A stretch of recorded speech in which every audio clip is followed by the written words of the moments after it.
So we're going to finish scarcity chapter 7, and then we're going to do instant influence, which is like 2 slides worth of stuff, 3 slides worth of stuff, chapter 8, and then we'll get into Zigarelli. In this lecture, wherever you see something that you've seen before, because now there's going to be some repetitiveness as you read through, you're like, oh yeah, that was like Cialdini when he said this, or that was like Pfeffer except for backwards. Right? Just flag that where you see it, okay? So here, chapter 7, and that's more for Zigarelli than it is for the end of chapter 7 here. So he's talking about, what's this? The Mesa Mormon Temple. What was the story there? He never really wanted to go see the inside of the Mormon temple, but now that it was for a limited time, now it drove his interest in it. Okay, towards the inner sector of the Mormon temple, but just for a limited time. There's other examples where he was talking about this, how this you know, if you're going to lose something, you really want it. The cafeteria food at Florida State was closed for 9 days, and then it was rated better after having been closed than it was before it was closed. It's kind of interesting the way that, like, so if you took nothing away from last session's class, it should be that we are really not rational like we think we are. Okay, we really, I mean, it's a very funny thing. Guy talking on his cell phone here. Why? Because that cell phone rings, and what do you have to do? You don't want to miss that. Right. Really? What's he thinking? Probably you should have missed it. Okay? I routinely will interrupt interesting face-to-face conversation to answer the ring of an unknown caller. Yeah. Well, what message are you sending to that person that's standing there right in front of you? I used to work with something like that, and I was very tempted to dial, while the person was checking whatever it was, to text them and say, hey, I'm sitting right here in front of you. I didn't do it. I never did that, but I was very tempted. Loss aversion. People seem more motivated by the thought of losing something than by the thought of gaining something of equal value. And that's actually been studied statistically, so there is something to that. So there's a question here. When and how should you frame an issue? Because if people are motivated like that, how do you deal with that? That's one of the discussion questions. So you can look at your notes and tell me from there. Hint. Yeah, that would be it just changes the way you can address the issue, focusing on opportunity lost or the customer loss, rather than the potential gain. Could be more motivational to your team. Okay? Because we feel things more keenly as potentially losing than potentially gaining. Go ahead. Looking at my notes. I really think you present as evil at face value. Now, I don't think this is very realistic. Generally, loss comes with a negative vibe, or gaining something comes with a more positive vibe. I think many people in healthcare are scared of what they may lose, as opposed to gaining a healthy, lifelong life. I think people are more concerned with the loss of money than saving money. Yep. As an example, and make decisions that reflect such. Loss versus gain is also very similar to punishment versus reward. Yeah, we feel that in the same emotional center of our brain where we feel pain when we lose money. Right? It's an interesting thing. There are studies like where people will, you know, how much are you willing to pay for this hat? And then that's different than if you give you a hat and say, well, how much would you sell it for? It's going to be much higher to sell it for now that you have it. Right? It's silly. I mean, it should be exactly the same thing, but it's not, because now that I have it, well, I mean, I'm going to want more for it. They're not thinking that consciously, but that's how we actually act. Okay, Billy Bean from, if you remember Moneyball, the movie Moneyball, the book, the movie. I hate losing more than I love winning. It's interesting. That's just an interesting perspective. Less is best and loss is worse. A study, women are more likely to check for breast cancer when the breast cancer pamphlet is framed in terms of loss rather than gains. Okay? There's an interesting thing here from a book called Carrots and Sticks. And the first thing, I'm just going to summarize, the first thing, there was this discussion of what was going on with terrorists are going to do this, and then we say, well, what do you do? Here's choice 1 or choice 2. And here's choice 1 and choice 2. So if alternative A is adopted, 400 people are going to die. If alternative B is adopted, there's a 1/3 chance that no one will die, and a 2/3 chance that all 600 will die. Now, if you go back through this, and the other half are frame, that's the loss frame. In the gain frame, they say if alternative A is adopted, 200 people will be saved, And if alternative B is adopted, there's a 1/3 chance that all 600 will be saved and 2/3 chance that no one will be saved. Okay? But this sounds more optimistic and it's more risky. So how people frame things is very important in the way that they bring you alternatives. And so if I wanted to manipulate you, if I was working for you, if I was on your staff, where I wanted to steer you one way, I'd use a loss frame and a gain frame a different way. So you have to be aware and sensitive to how that would work. Limited numbers, only a few are left in stock, or supplies are limited, or for a limited time only, right? Those kind of things. And that could create a problem for you conceptually, where you're thinking, oh no, I've got to do this now or else, right? You've seen this on TV commercials, right? Limited time only, call now. What happens if you call tomorrow? Do you think they're still going to sell it to you? Absolutely. I'm pretty sure they will. Okay, the appliance salesman talking about there's a couple looking at an appliance. The salesman says, "I'm sorry, that was the last one, but would you go back in the back and look? Okay, so if I understand this, if we have the right model that you want, and if I can get it for you at this price, you'll take it." Right? What's he doing? He's kind of getting their agreement so that he can kind of. I told you about my roof. Did I tell you about that last time? So all my neighbors were getting their roofs done. Well, it turns out that we had a lot of hail damage. I had no idea. I wasn't up on my roof. But so the guy's looking at it, and he was saying this very same thing. So I'm going to go up there, and if we can get the insurance to play ball with it, you're going to go and do this. I mean, that's what you're agreeing to right here, right? Now I have to do it anyway, right? So it's not like I'm worried about it. But that's exactly the same technique that he was using. So it was interesting to hear what he was saying. Time limits, deadlines have a similar effect. Buy now. I can't guarantee this price in the future. Again, I'm pretty sure they'd still sell it to you, but okay. Oh, here, Vince. Do you remember ShamWow? The ShamWow. Let's hear what he has to say. Listen real carefully to his pitch. Create commercial level. Hi, it's Vince with ShamWow. You'll be saying wow every time you use this towel. It's like a chamois, it's like a towel, it's like a sponge. A regular towel doesn't work wet. This works wet or dry. This is for the house, the car, the boat, the RV. ShamWow holds 12 times its weight in liquid. Look at this. It just does the work. Why do you want to work twice as hard? Doesn't trip. Doesn't make a mess. You wring it out, you wash it in the washing machine. Made in Germany. You know the Germans always make good stuff. Here's some cola. Wine, coffee, cola, head stain. Not only is the damage going to be on top, there's your mildew. That is going to smell. Look at this. Put on a spill, turn it over. Without even putting any pressure, 50% of the cola right there. You follow me, camera guy? The other 50%, the color starts to come up. No, the towel's going to do that. It acts like a vacuum. And look at this, virtually dry at the bottom. I can't live without it. I just love it. Oh my gosh, I don't even buy paper towels anymore. If you're going to wash your cars or any kind of vehicle, you'd be out of your mind not to own one of these. All I can say is, Sham, wow. You're going to spend $20 every month on paper towels anyway. You're throwing your money away. The mini ShamWows are for everything, for everyday use. This lasts 10 years. This lasts a week. I don't know, it sells itself. The ShamWow sells for $19.95. When you get one for the house, one for the car, two for the kitchen and bathroom, and look at this, we'll give you a second set absolutely free. But call now. You'll get the ShamWow mop, a vacuum, broom, and mop, all in one. Never get down on your hands and knees again. Just twist the handle to wring it out. Throw it in the washing machine for easy cleaning. Also great for pet hairs. A regular mop pushes the dirt. This'll capture it. So that's 8 ShamWows for $19.95. But if you call now, within the next 20 minutes, because we can't do this all day. You'll get the Can't do it all ShamWow day? mop, a $20 value Sure, free. call it Just pay 21. separate shipping and handling. Here's how it works. Call 1-800-716-7016. Okay, we're seeing some of those things? Your free ShamWow mop. And when you call, ask about our ShamWow shower cleaner. Call. Okay, so that was a fun little trip down memory lane to the ShamWow commercial, right? Or the man on the street interviews, right? Wow, I mean, I can't live without it. I'm pretty sure you could. You were standing in front of the ShamWow tent. Right. Okay. Psychological reactance is opportunities become less available, we lose our freedoms, and we hate to lose freedoms that we already have. So when we lose opportunities, we want them more and we react. So there is a question here with this one.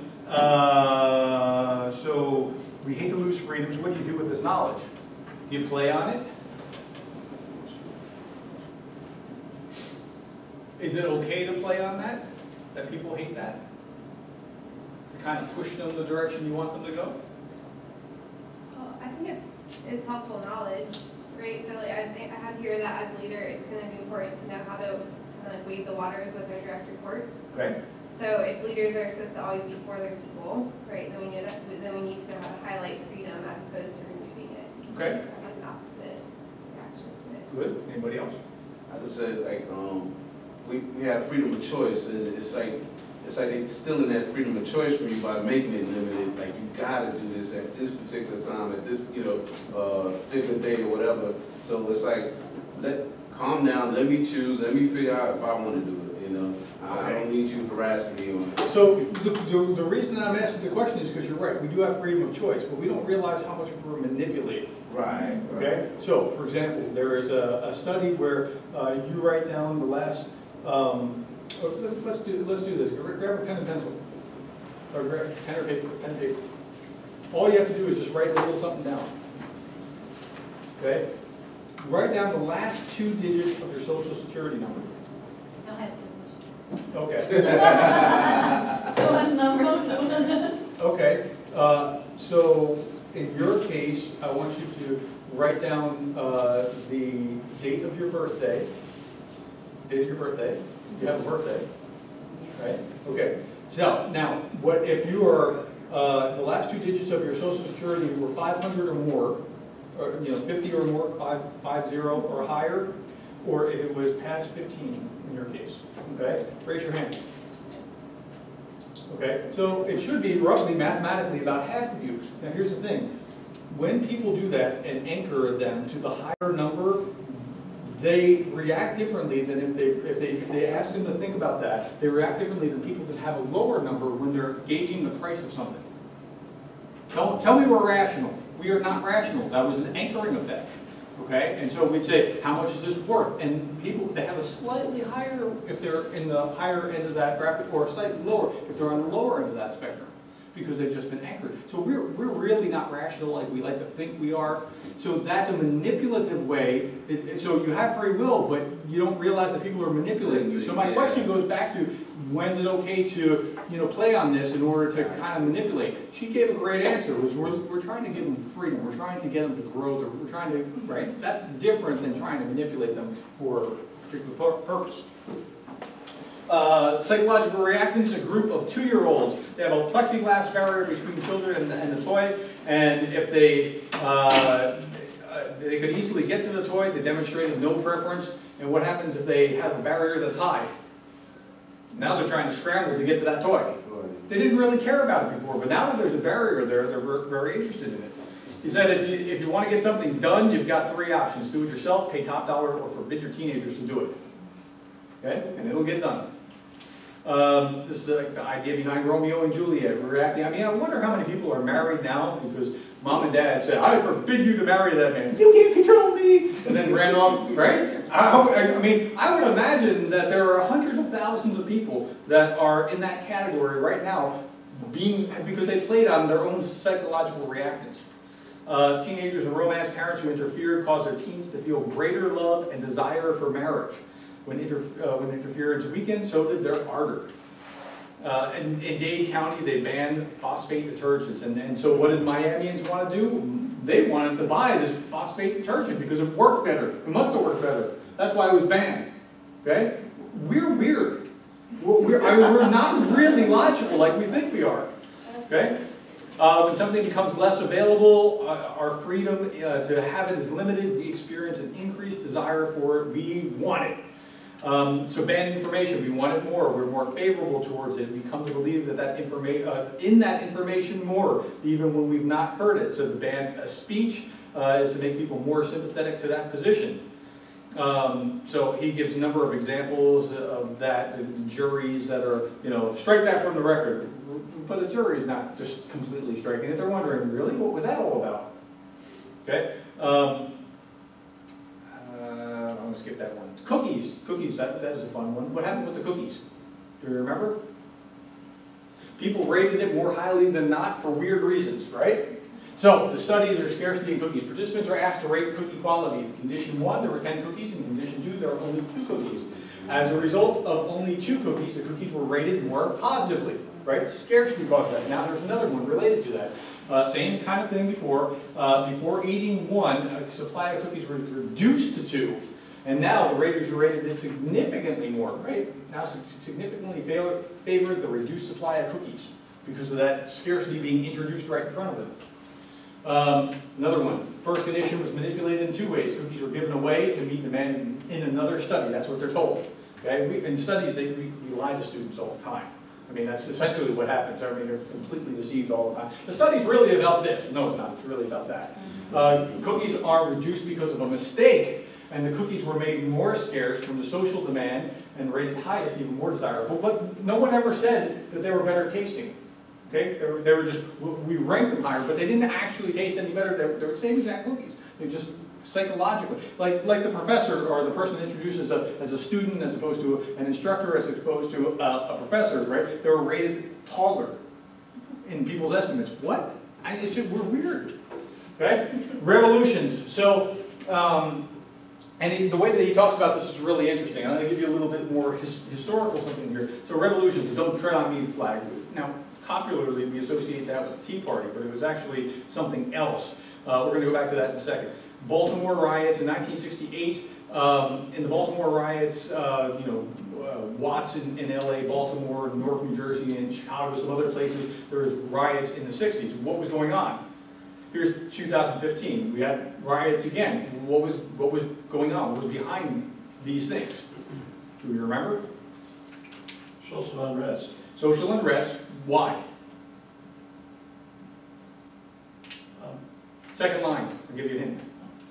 It happened when those who had been gaining improvements stagnate, right? And so you'll see the same kind of thing with the reaction to Trump in 2017, right?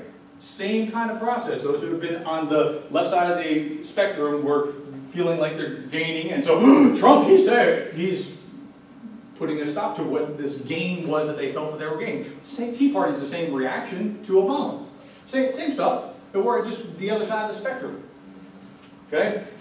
Maryland, Baltimore is all ate up in all kinds of things. I mean, Baltimore is like worse than many other cities and other places for all kinds of maladies, whether they're physical, environment, or seeing crime and violence. This is the life expectancy in 15 Baltimore neighborhoods, including one where Freddie Gray, remember Freddie Gray that tripped off the riots, lived shorter than in North Korea. Okay, so that's kind of a bad place to live. Okay, so they're experiencing bad over bad over bad. Who's this guy? Anybody know? Mikhail Gorbachev. Anybody know anything about Mikhail Gorbachev? Leader of the Soviet Union. Okay, so I remember when I was in the car traveling to college, we're hearing about a potential coup on Gorbachev. Like people didn't know where he was. Some military folks had kidnapped him, and this was in August of 1991. What was happening with the coup? Do you remember? Okay, so the coup. Why was there a coup to begin with? What might have been happening? They were getting these reforms, and the hardliners did not like that these reforms were coming through. And so this is what happened. But what happened before that? In 1990, you experienced this in Lithuania. What was going on in Lithuania? Well, the Lithuanians had been reading the Soviet Constitution and said, well, we're a bunch of free and independent states that come to this agreement of working within the Soviet Union voluntarily. And they said, we'd like to leave now. And that was not exactly what the good people in Russia that were running the system thought was an appropriate response, so they sent tanks. And the people this is the Seimas, this is the Lithuanian Parliament building. I was at a conference there in 2001, and so I got the stories about this firsthand. So this was, so I was there like 11 years after this happened. So the good people of Lithuania, of Vilnius, that's the capital city, came out, and you can't really see it, but they're lined around, they created a human ring around the building. Their parliamentarians are inside, and the tanks backed off because it would have been a terrible international incident had they, plowed over all these people and that kind of thing. I talked to one member of parliament who told me they were inside, they had no weapons, they're unscrewing the handles of the railing so that they'll have something in their hand to fight with. That's how they had nothing. And so But what happened? What caused it? I mean, why did they do this at this point? Well, if you roll back the clock just a few years, Solidarity in Poland, they were starting to get these reforms, okay? The Soviet Union started to crack down, and then they kind of pushed back against it. So all this, what are the implications for management from this? If you are giving, reforming stuff, you better keep reforming, because people turn on you when they start to get reforms, and what happens? And then you stop abruptly. Wait, no, we're getting progress. Getting a little progress is far worse than having none at all. I'm not saying don't reform. I'm saying keep going. Okay? So that's what was going on. Chum in the water. What was that? It's kind of like this old tip jar. Baiting, Yeah, it's baiting. So what happens when you throw a little bit out? Here's chum in the water. Like when you have one on the fence, right? At Walmart, get your special whatever size TV. This is a few years older, so that's actually not a great deal now. Okay, but yeah, I mean, what do they do? And it's limited to only so many of these, whatever, right? Competition for scarce resources and boosting them off the fence. That's, oh, I got another person that's, interested in seeing this place, so you better, decide now, because I have to go see them, and that's my next appointment. Okay? It's one thing if you actually do have the appointment, and if you don't, though, that's probably unethical to be deceiving. Right? No, it's not probably, it is unethical to be deceiving. Now, putting them back to back may or may not be smart for you, but you have to, you're understanding that's what you're doing in that process. So there's a question there. 217, where is that? Yeah, so what's the ethical use of chum in the water and goosing them off the fence? Having snacks at an event. Having what? Having like snacks or drinks at an event, like at a store opening or something. Okay, so that's ethical, that's fine? Right. Yeah, okay. And what I said is, both are ethical only in big caps, if honest. If offering numerous items for sale as chum in an attempt to sell larger, more expensive items, that's fine, as is buyer's decision to purchase. As for goosing someone from the fence, if someone else is truly interested in a person's property, business deal, that's fine to share and generate a reaction. To fabricate another interested party is unethical. Okay, anybody else? For goosing off the fence, like to use at work, you could make maybe a competition out of something that needs to be accomplished. Sure. So you've got the competition. Or Sure, and people love games, so that could be good. It just depends on what the spirit is behind it and how you're doing it. So you get the example of applied scarcity of doing that kind of thing. We respond to a loss of freedom by wanting it more.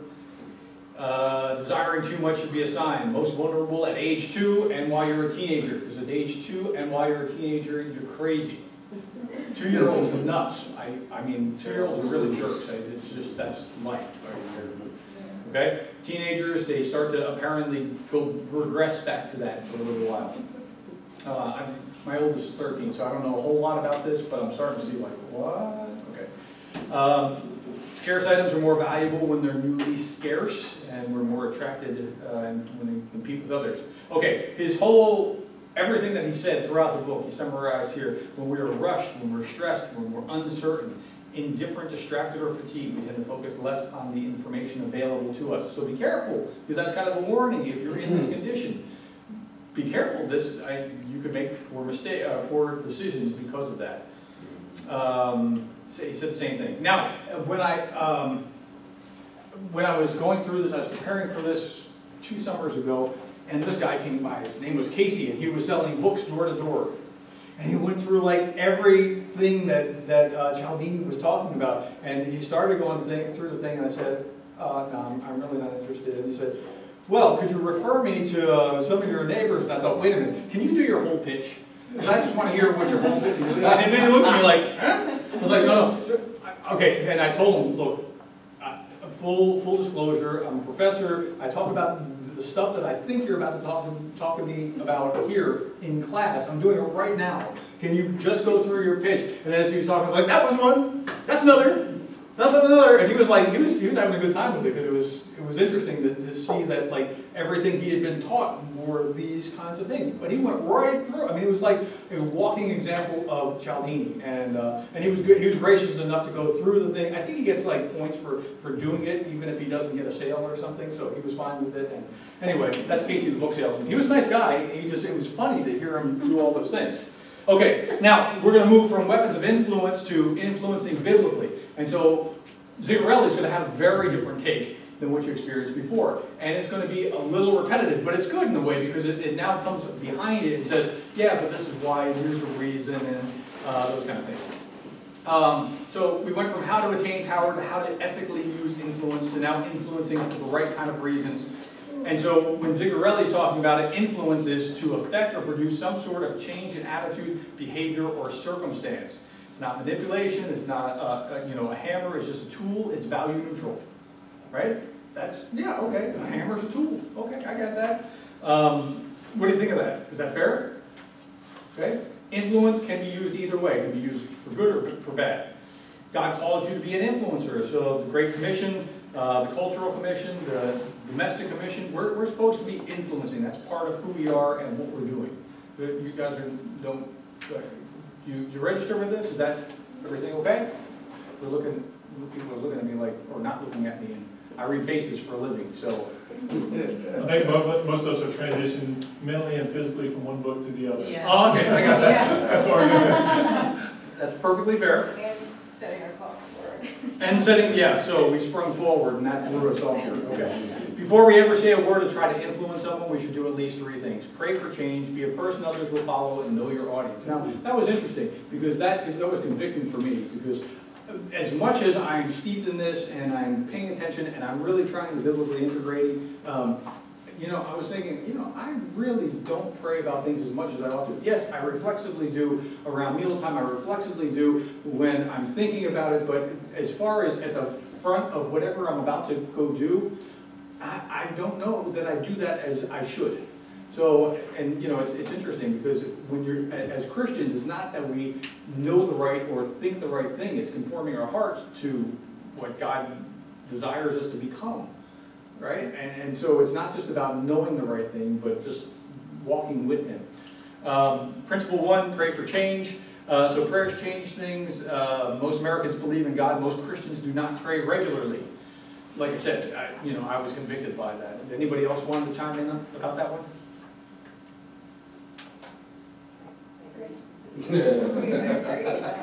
I think this is a very much a symptom of being in our society where we have most of our needs met and we don't think in terms of that.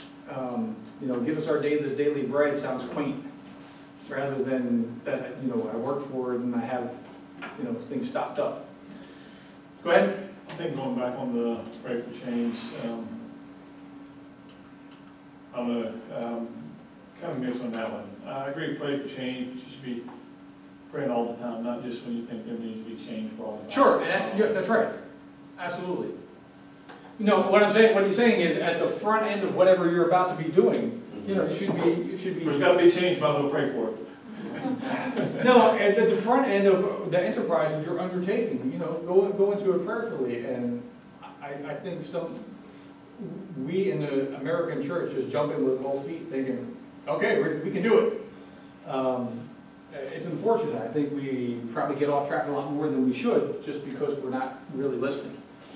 What was that movie The Prayer Room? Is that what it was? Came out a couple years? Yeah, where she went in, prayed in the little War room. War room. Yep. Yeah. Wife drove me to it. Yeah. Okay, so that was principle 1. Be a person others will follow. The lesson of Tippy. What happened with Tippy? Remember Tippy the That's dog? what the mean neighbor with the 2 dogs. He screamed at the dog, yeah.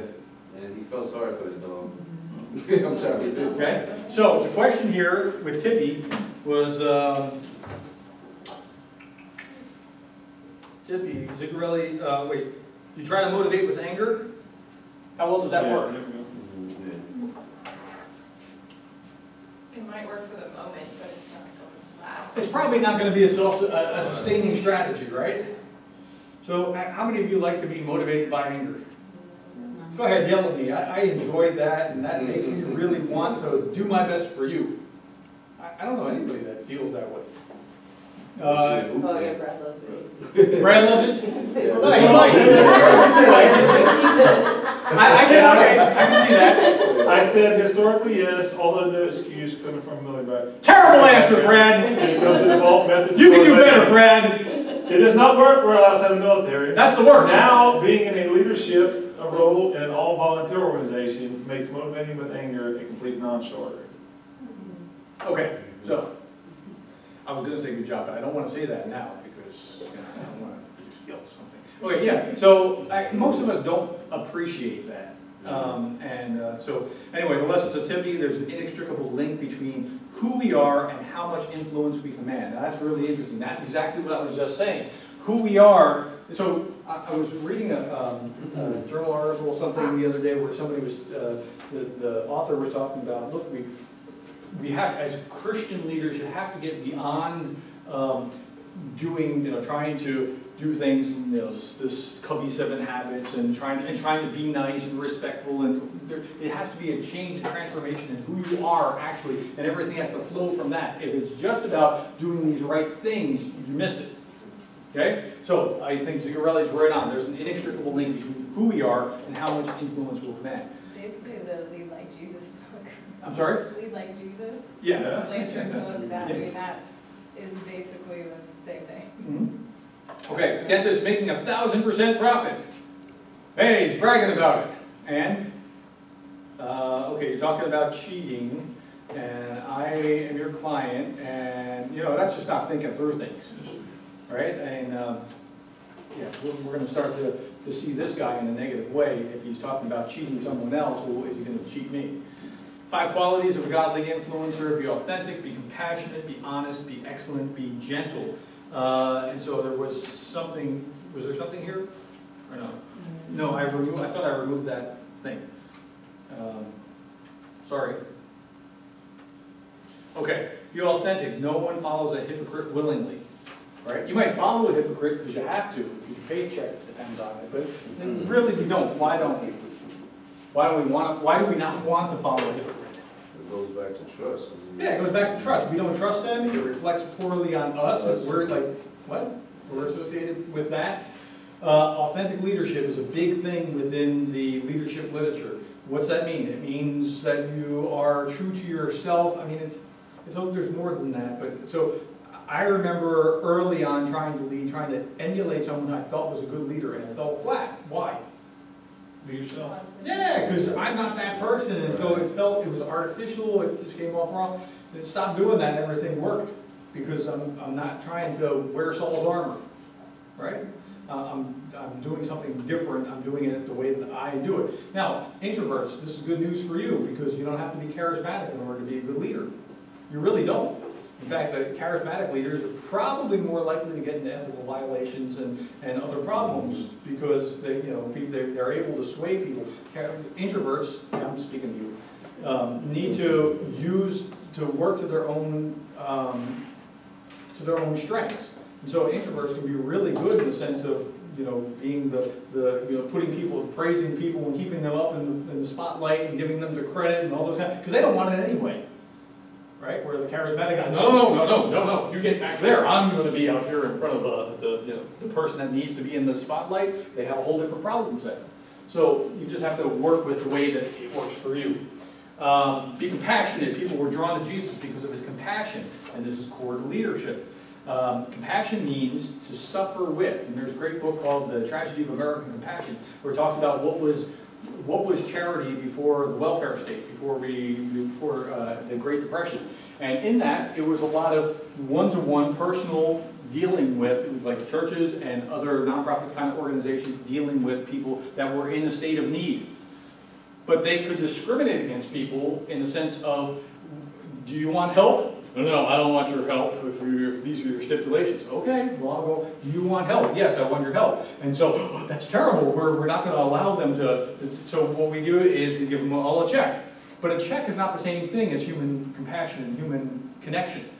And it doesn't work nearly as well as, pound for pound, it doesn't work nearly as effectively as the other. Were there holes in the previous system? Sure. But does it work in the current system? Probably not terribly well. Okay? Because compassion is suffering with. It's that in the trench effect with your people. Being honest, in addition to being the number one influence trait in contemporary surveys, honesty is a biblical mandate. Everybody can agree with that? Let's not break with the fifth commandment. It's either fifth or sixth, I think. Is that right? Anybody want to challenge me on that? Okay, let's just say it's one of those. Okay? What people look for and want in their leaders, number one is always honesty. Okay? Forward-looking, confident, inspiring. Yeah, I want all those things, but I really want honesty to be on the top, because I want to know that what you're saying is what you're going to do, that you're being truthful with me. Okay? Being excellent. Biblically, we're instructed to be excellent in what we do. Okay? Mediocrity is never going to be enough. Well, you know, I'm a Christian, I can just kind of... No. If anything, you should be the opposite. You should be excellent as you're working, honoring Christ in that what you're doing. You see a man skillful in his work, he will stand before kings, he will not stand before obscure men. Being gentle, we think of leaders as forceful men or these great captains of industry. In my experience, what I have observed over time is that the more that somebody has it together, the less boastful and mean they tend to be. I mean, if they're really, Dr. Costin comes to mind as, you know, if somebody's really got together. Think about the school ground bully. Think about, not as Dr. Costin, that's different. Okay? Think about your schoolyard bully. Now think about the kid who'd been studying martial arts who kicked his head off on the school ground defending another kid, and it wasn't even his fight. And then the schoolyard bully left him alone. The schoolyard bully was like, right? That other kid just was like, okay, well, if you're ready. And has just turned his head to his foot so he can kick his head off. He's not really making a big deal. He's not making a fuss, right? But there's a certain modesty and humility that I see generally with really good leaders who are confident, who have it together. The ones that don't have it together tend to puff up, like you know how animals kind of make themselves look bigger in order to, you know, kind of show. I don't generally see that with leaders that I think have it together. This is just my observation. I could be wrong, I could be off, but that's my. Well, what do you think? Have you seen that? That your observation? Yeah, it's almost like they're projecting some kind of insecurity or... Yeah, that's what I mean. Yeah. That's exactly what I mean. Okay, so let's go computer. I think whether we fighting or standing at the tee box playing golf, the guy who's the mouthpiece is probably the least of the concerns. Yeah, and that's exactly what I'm talking about here. Come on, computer. What's wrong with you? Either that or they feel threatened. That's a security thing. Yeah, that insecurity causes them to, or to talk down. There's other research. I think, did we talk about that in here a couple weeks ago? That, like, I don't know if it was in here or where it was, but if the way that somebody with power reacts as opposed to somebody without power, the person with power, was it in here? We talked about that? Will hold, the person without a power will hold a grudge, the person with power will act out on it or something? Do you remember that? Might have been a different class we were talking about. So we have, it just reminded me when I saw that up there while you're trying to get that back. Go ahead. We have LinkedIn Learning as a part of our anytime, anywhere learning. We connect through our learning management system. And one of our top courses is Bill George on self-awareness. Yeah, Bill George is the authentic leadership guy. Yeah, that's one of our top courses that people viewed and voted on in our program. It's really, really good. We can always show a clip in here at some point. Yeah, Bill George, and he's got a lot of things right. The only issue is he doesn't go where we're going with that because he doesn't incorporate the spiritual side or everything I'm just talking about.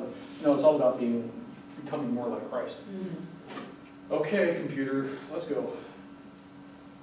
I'm sorry about that. I don't know why it's playing little games with me. So we bought 50% off the Tanger.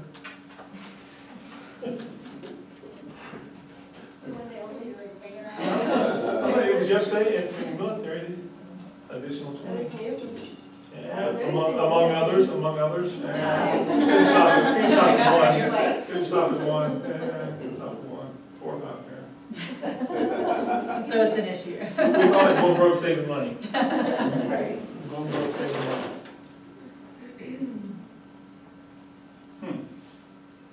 That's right now, right? 70% off, $30. Seriously. Wow. Is that closing? What is it, place? Second? What is it, place? That is closed? Reebok, I don't know why it's closing, Reebok and Tanger. Oh, the whole thing is closing? Reebok is sure is. So they're doing 50% right now, and military, AAA, and some other folks who are associated with something, get additional 20. Gymboree is 60 to 70%. I know you don't Yeah, have those anymore. I was like, I'm getting over I might be closer to that than you think, you never know. We have a couple married kids. Oh, yeah. So branding. Okay, So, I so have 3 of them.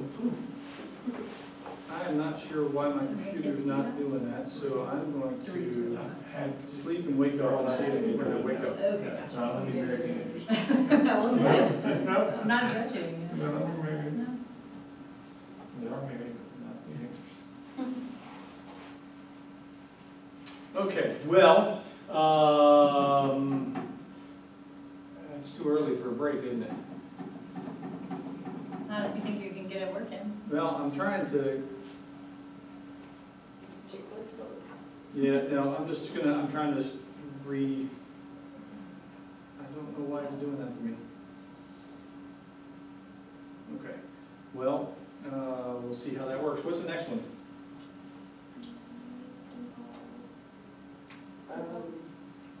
Next, wait, No, your Oh, yeah. audience. Is that what your next principle?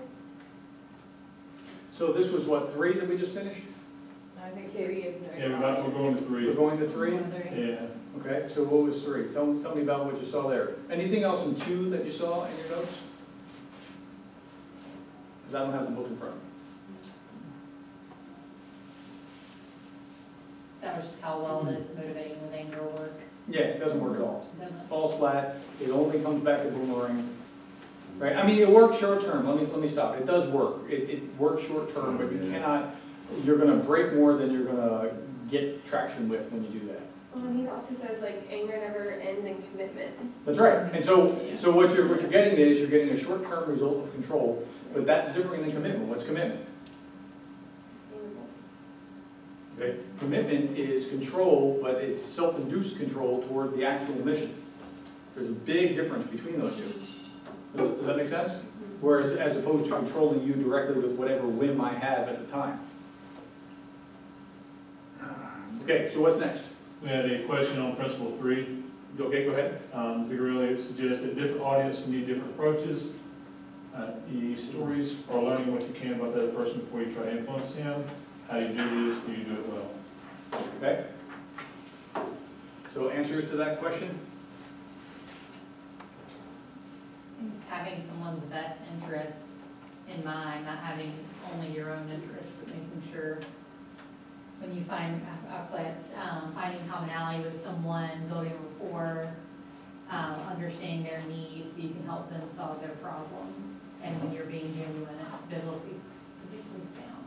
Good. Now, practically it's sound as well. So learning about other people or caring about them before you're trying to get stuff out of them. So in my undergraduate or change class, and you're familiar with this because I led, did you do the extra credit that I gave in there with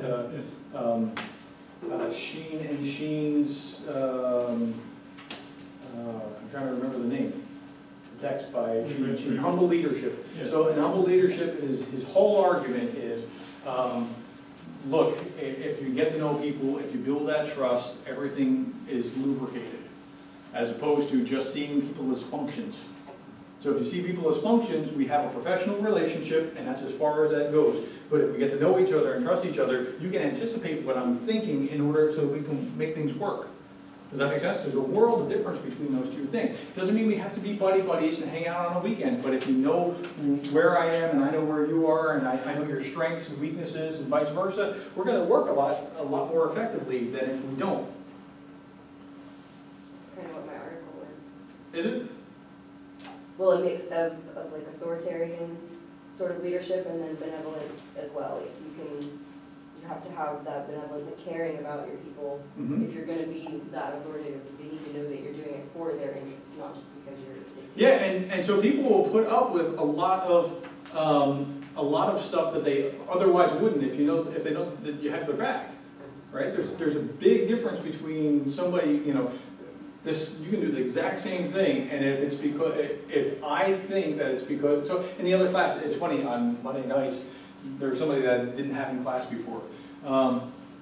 Everybody here I've had in class before, okay? But so the other class is 610, so it's one of the newer, earlier gateway kind of classes. And so somebody sent me an email in the beginning of week 2 about the project something. Do we have to have something for the project, the big 610 project?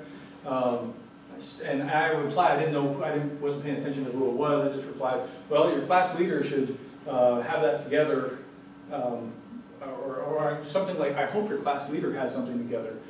But that was the class leader. I didn't realize yes. I didn't realize who it was. But her reaction was, she was talking to a classmate about it. It was like, well, he's just being passive aggressive. I wasn't being passive aggressive. I just didn't realize who that was, right? But the same thing can be taken differently. And so because they don't know me, because they don't have that relationship, it was taken differently. Does that make sense? I wasn't trying to tick them off or whatever, but I mean that, that passive aggressive thing, because you mentioned it in class. And so it's become kind of a little bit of a running joke now in class. Well, that wasn't passive aggressive, I promise. Right? But she saw it differently because she didn't have an experience. Right? So that is Sheen's argument there, and I think that's exactly right. What's the name with the part of this chapter? The title or whatever, the section? Principle 3. Yeah, it's Know what? your audience. Know your audience, right? So we have to get to know these people. And the question that it was based on was learning what you can about the other person before you influence them. Covey talked about it like this. He said, look, if I can't influence you, you can't influence me. I think there's some deep wisdom there, because if we have that reciprocal arrangement, it's going to work very well, whereas if it's just me telling you what to do, that's not going to work. Okay? So there's something really profound there. And we were talking about undergrads earlier, and they really don't get it. Like this kind of thing resonates with you pretty quickly. You've all had probably at this point bad bosses that didn't listen to you. Yeah, is that fair? Anybody not have a bad boss that didn't listen to you somewhere along the way yet? Isn't that sad? Right? But if you have the experience of a boss that is actually listening and cares and wants to, implement whatever it is that is a good idea, I mean, it has to be a genuinely good idea. It can't just be that you thought something and so now we're going to do whatever it is that you say. But wow, that is a refreshing experience. Okay, let me pop this in and see if you'll wake up and recognize it. Come on, you can do it. Come on, you can do it. I wonder what's going on there. Huh? Are you seeing the screen? We're just not? I'm seeing the screen, you're not. Last week. Well? Did you bring it back then? It was awesome. Where am I? Nuts, what was nuts? Remember that? Yeah. Great. They don't like to be all. So I can come. Why are you not working, computer? Yeah, we can. You try to press that different button Which- inside the box. Which different button? Here? No, inside the box when the professor told that the first time. What's the different button? Computer? You looked at me. No. Let's see if I remember. RPG reset? We'll try that. I think it's the second one. No, my wife used to go to This? he was also from She Right didn't go, he's also from side. He works for Delta. She flies. Hey, look at that. So that's what he did. All right. He flew I think. No. Maybe. Well, it's doing something. It's trying. hard every day. I'll teach all of them. Grab him as soon as I was done. Go bed. Come on. He was sleeping. I know he switched some buttons. Let's signal input.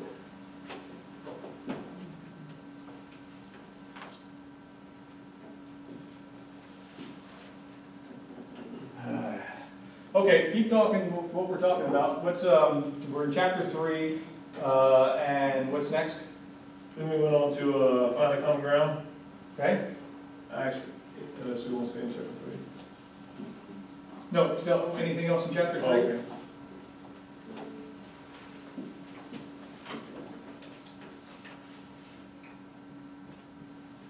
Anything else in chapter 3, anybody? Any other thoughts on what you saw in chapter 3? I think finding common ground is part of it. Yeah. For me, I found that unlike what we should be doing, I try to use the cookie cutter approach to promote leadership, which, again, disregards the person and the individual and doesn't work so well. Okay, so when I was preparing this, I was thinking, when we got to authentic leadership, about you. Okay, and that is that you and I are going to do things differently.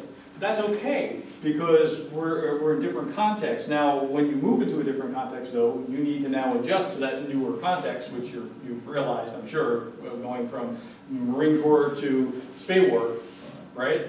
And so you're starting to adjust things, but we're naturally going to operate differently. Let's take the three of us, okay? We're going to work differently. It's okay. That's okay. That's what we mean by authentic leadership. But the principles of respecting other people that we work for and caring about them rather than seeing them as objects is going to be universal regardless, right? So, and when you do that, a lot of good things happen. But how you do that is, I mean, that's going to change between who's doing the doing. If that makes sense. Okay.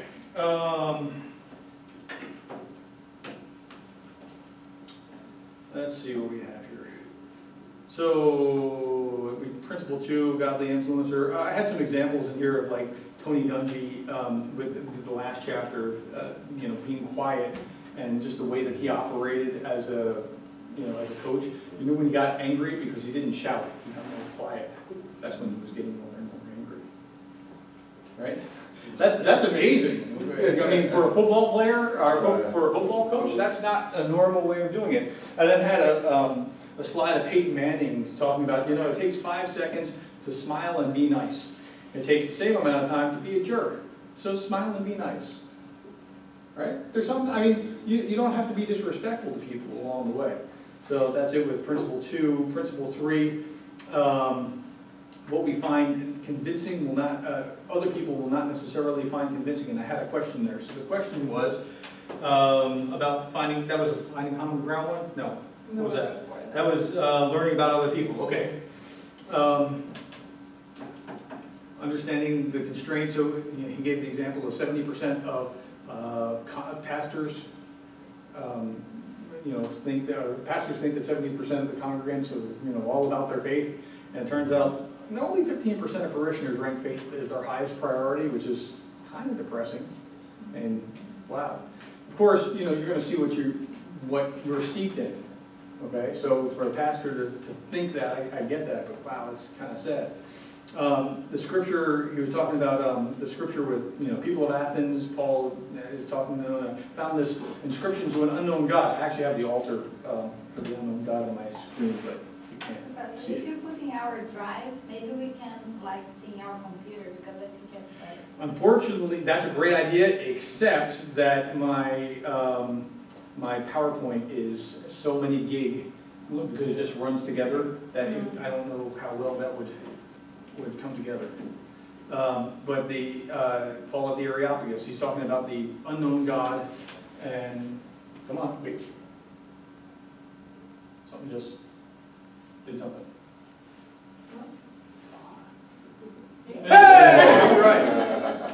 See, we want to change, we prayed for it. There we go. That's the altar with the inscription to the unknown God. Not a god, not a statue, but this is the altar that has the actual inscription in here to it. And what Paul's doing is he's meeting them where they are, right? Hey, I see that you have this. Well, let me tell you all about what that unknown God is. He's really the God of the Bible. So he understood that he had to deal with the Athenians where they are. And I think a lot of times Christians are guilty of just starting with where they are. And we all do this, right? I mean, we're all comfortable with our own context, and we think that, other people are just like us. They're not necessarily. And so we have to get into their shoes for a bit. This was my Peyton Manning quote, where he was just saying, yeah, just smile and be nice. Now, what I find interesting is that Tony Dungy was his coach. Now, I think Peyton Manning also already would have been a nice guy, but I'm pretty sure that, that Dungy inflamed him being even more nicer. Being nicer? Yeah, not more nicer. But I mean, you know what I'm saying? He had that role model to work with. Okay. Man, that was weird having that go out. That's never happened to me before like that. I've had the wireless not work once, and somebody had a wireless thing and saved me, but that's weird. Okay. The scripture, you know, so he would talk about things, Paul would talk about things like, and you know, for in him we live and move and have our being, when he's talking about God. Well, that was a reference to Zeus. So Paul understood their culture well enough to be able to relate that and explain how this applied to God, as opposed to what they understood. When they heard about the resurrection, some said, some sneered, but some of the people became followers of Paul and believed. Why? Because he could meet them on their terms, in their context. That's your job. If there's a communication chasm between you and your people, it's your job to fix that. Okay, part 2, lay a foundation of respect. Relationship culminates in trust, which culminates in earning the right to be heard. Relationship, relationship, relationship. We're talking about these undergraduates, right? I am pounding that. I mean, like, I have essentially one shot of dealing with the undergrads because I only have the change class. And so I'm just pounding relationship, trust, all those kinds of things. But it has to, and it's like taking a little, oh yeah, so I gotta get to know them a little bit better. Yeah, okay. Do you notice that getting harder every year? Not exactly. Yeah, I know what you're saying. So they're just on a different page. I mean, it's so I started teaching full time in 2005, and the difference between now and then is that they have smartphones, and they have made themselves dopey with texting people instead of having manners and talking to people. Right. Or, you know, I mean, when you had a phone before, you'd pick up the phone and call the person and talk to the person. And now it's just, well, I'm just going to text them and not, you know. Yeah. So it's almost like they have lost something, and the convenience has allowed, look, I was talking to my brother just before class, and my dad was in the hospital for a couple of weeks, and he was in, you know, he was sick. And so in the hospital bed, he hadn't moved around, so he's like 85. So he hasn't walked around, and so he's very, very weak and not walking quite right. And it's almost like that, just being in the hospital bed, you're not really, you haven't exercised those muscles and you haven't walked. That's kind of what texting has done to your ability, my perception, to your ability to actually function like we expect adults to function. So most of what I am doing with those students is trying to chip away things that they're not aware of, that when you go into business, people are expecting you to behave professionally like this. And does that make sense? But it's also that relational aspect, and that if you do develop that relationship, I mean, I don't mean text them, I mean actually get to know the person, sit down with the person. There's something about having a meal with someone that's profound. I don't know why, but it's just different. I mean, after you do that, it's like something has fallen away. I'm not exactly sure how to describe it any better. It's a strange phenomenon, but I would encourage you to, go ahead. I would say some of you won't get there before others, but raising a male young adult. My wife and I just had this discussion the other day. Sometimes we wonder, is our son socially awkward? Because that's what you see all the time, just nonstop. Yeah. In his phone, on the internet. So he's not communicating anybody with his mouth. Yeah, but that's a whole generation that's doing that. And that's what you wonder. Okay, is this the new norm? And then you're like, oh, sure, I hope not. But unfortunately, you try to push him to. Right. Relationships are good, and relationship is not a text of any sort.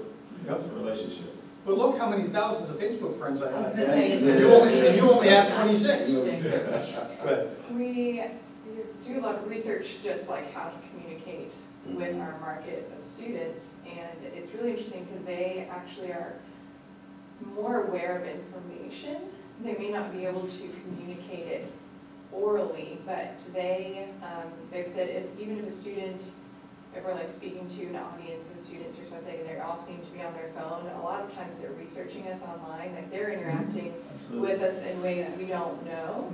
So we have to be really careful about that too. They're not going to speak to you necessarily, but they will go online, fill out an inquiry form, set up a visit, all those things without ever speaking to us. So they're still being connected and they're still aware of what's going on. But It's like we need to train them though, like, you also need to communicate in person, because that's how the rest of the world works. But they're still involved, and in some ways more than ever. There's a parallel here between online classes and residential classes. Think about the difference there. So in an online class, you'll have your discussion board, and you write papers, and you interact. So in class, I'm going to call on you and say, Brad, what do you think about this? Or, right? And you'll think and quickly react, and you'll interact with each other quickly. In an online class, you take your time, you're deliberate, you research, you get to say exactly what you want to say, and so it strengthens a whole different muscle than what you're strengthening here. It's not that that's bad, it's just different, and I think that's what's going on here. But that doesn't mean they're not socially awkward, they're just more efficient in finding information and being able to manipulate that information. So, yeah, there's that. It'll be interesting to see how that just continues to change, like the teaching and study of leadership, though. I mean, you have to. That makes what I've been pounding at them even more relevant and more important. Yeah. Because if they do grasp this, then they'll set themselves way apart from other people who aren't doing that. Yeah. The young 20-year-old who can reach out, shake your hand, and have a conversation. Yeah, you're like, whoa, where do you come from? Yeah, That's right. Exactly. You're like, who are your parents? They're awesome. That's exactly right. Okay, lay a foundation of relationship and respect. The 3 principles are connecting through similarity, serving people's needs, and asking for the other person's opinion. Connecting through similarity. Think about this like in politics, right? Identity politics. Who do we listen to? Even remember Cialdini's son, who was 9, couldn't swim, but well, another 9-year-old could swim, so I figured I could. The similarity allows us to break through that barrier much more easily than not. Power similarity. Similarity opens the door to influence. Similarity creates a bridge called relationship, which leads to trust. So there's a reason that youth pastors relate to kids in video games, right? As opposed to the head pastor who, what video game? What? Is that like the Atari? No, we're a long way from Atari. Okay? Missionaries learned the local language and customs. Hudson Taylor, what did he do when he went to China? He dressed like the Chinese, as opposed to trying to westernize them. He actually jumped in feet first into the culture. The greater the similarity, the greater the likelihood of persuasion. Why? What did Cialdini say? We like people that are like us. That's just a natural, normal reaction. That doesn't mean that we're anti-diversity. It just means your normal default reaction is that you tend to like somebody who seems to be like you. I told you about my irrational affinity for a teacher that was a hurdler, right? Did I tell you about that? Right? It's bizarre, but hey, he ran hurdles. I ran hurdles. We just had this same kind of experience, and we could talk about what was, right? Go ahead. I think we struggle with that one, that we generally do like those who are similar to us, and then we wrap all around the, that I'm opposed to this type of person or that person. No, I generally like people who are like me. That's exactly right. And now the temptation then is to hire people that are like you. And if you're well aware, you're hiring somebody who's not like you so that you can get the differences, so that you can get the strengths. So my first hire anywhere, if I'm in any management type of administrative role, is somebody who's a quantitative kind of nerd. That type of person. I'm a nerd, but in a different way. I guess I want a geek, not a nerd, right? Okay? I'm all about the research. I can get into that, but as far as doing the number stuff, I want to find that person. My next person, who, if I want to hire somebody, is going to be kind of like me to backfill me if I'm not there. But that first person, I need that other side because that's where I'm weak, right? So it's the same thing. I mean, we have to be aware of this, and seeing it is going to be important. Go ahead.